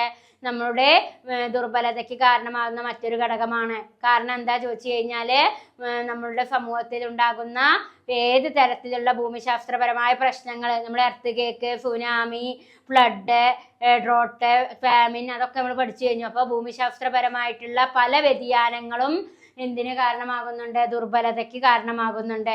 അപ്പൊ ഇത്രയും കാര്യങ്ങളാണ് ദുർബലതയ്ക്ക് കാരണമാകുന്ന മറ്റ് നാച്ചുറൽ ആയിട്ടും മാൻമെയ്ഡ് ആയിട്ടുള്ള ഫാക്ടേഴ്സ്. ഇപ്പൊ ദുർബലതയ്ക്ക് ഇത് ഇമ്പോർട്ടന്റ് ക്വസ്റ്റ്യൻ ആണ് കേട്ടോ. അപ്പൊ എക്സാമിന് ചോദിക്കാവുന്ന ഒരു ക്വസ്റ്റ്യൻ ആണ്. അൺവാലറബിലിറ്റിക്ക് കാരണമാകുന്ന നാച്ചുറൽ ആയിട്ടും മാൻമെയ്ഡ് ആയിട്ടുള്ള ഫാക്ടേഴ്സ് ആണ് പോപ്പുലേഷൻ ഡിസ്പ്ലേസ്മെന്റ്, പോപ്പുലേഷൻ വർധനവ്, നഗരവൽക്കരണം, അർബണൈസേഷൻ, ജെൻഡർ എന്ന് പറഞ്ഞാൽ സെക്സ്വൽ ഡിഫറൻസ് ആണ്, മെയിൽ ഓർ ഫീമെയിൽ, പുരുഷനെന്നും സ്ത്രീ എന്നുള്ള ഡിഫറൻസ്, അതാണ് ജെൻഡർ എന്നുകൊണ്ട് ഉദ്ദേശിക്കുന്നത്. എക്കണോമിക് ഫാക്ടേഴ്സ് എന്തിനെയാണ് ബേസ് ചെയ്യുന്നത്? ഇൻകമത്തെയാണ് ബേസ് ചെയ്യുന്നത്. ഇൻകത്തിൽ വ്യത്യാസം ഉണ്ടാകുമ്പോഴാണ് എക്കണോമിക് വാലറബിലിറ്റി ഉണ്ടാവുക. ജോഗ്രഫിക്കൽ ഫാക്ടേഴ്സ് നമ്മൾ കുറേ പഠിച്ചു. Earth cake, tsunami, soil ഫ്ലൈഡ്, famine, drought, അതൊക്കെ ഇതിൽ വരുന്നതാണ്, ജിയോഗ്രഫിക്കൽ ഫാക്ടേഴ്സ് ആണ്. അപ്പൊ ഇത്രയും കാര്യങ്ങളാണ് നമുക്ക് ഈ ചാപ്റ്ററിലൂടെ പറയാനുണ്ടായിരുന്നത്. അപ്പൊ നമ്മൾ ഏതൊക്കെ ടോപ്പിക്കുകളാണ് സെക്കൻഡ് യൂണിറ്റിൽ കവർ ചെയ്തത് എന്ന് ടീച്ചർ ഒന്നും കൂടി പറഞ്ഞുതരാം, ശ്രദ്ധിച്ചോളൂ. നമ്മൾ എടുത്ത ടോപ്പിക്കുകൾ ഏതൊക്കെയാണ്? ഹസാർഡ് എന്താന്ന് എടുത്തു, അപകടം എന്താ എടുത്തു, observation and perception of Hazard എടുത്തു, ഡയറക്റ്റ് ഹസാർഡ് എടുത്തു, ഇൻഡയറക്റ്റ് ഹസാർഡ് എടുത്തു, അണ്ടർസ്റ്റാൻഡിങ് റിസ്ക് എന്താന്ന് എടുത്തു, അതേപോലെ റിസ്ക് അസസ്മെന്റ് ആൻഡ് എവല്യൂഷൻ എടുത്തു, അതേപോലെ തന്നെ risk perception, risk identification, understanding vulnerability identification, types of vulnerability, അതേപോലെ തന്നെ വാലറബിലിറ്റി ഫാക്ടേഴ്സ്, അതേപോലെ natural and manmade vulnerability factors ഏതാന്ന് കിട്ടും. അപ്പൊ ഇത്രയും കാര്യങ്ങൾ നിങ്ങൾ വീഡിയോ റിപ്പീറ്റ് ചെയ്ത് കേട്ട് ലെക്ചർ നോട്ടൊക്കെ എഴുതി നന്നായിട്ട് മനസ്സിലാക്കാൻ ശ്രമിക്കുക. Okay, thank you.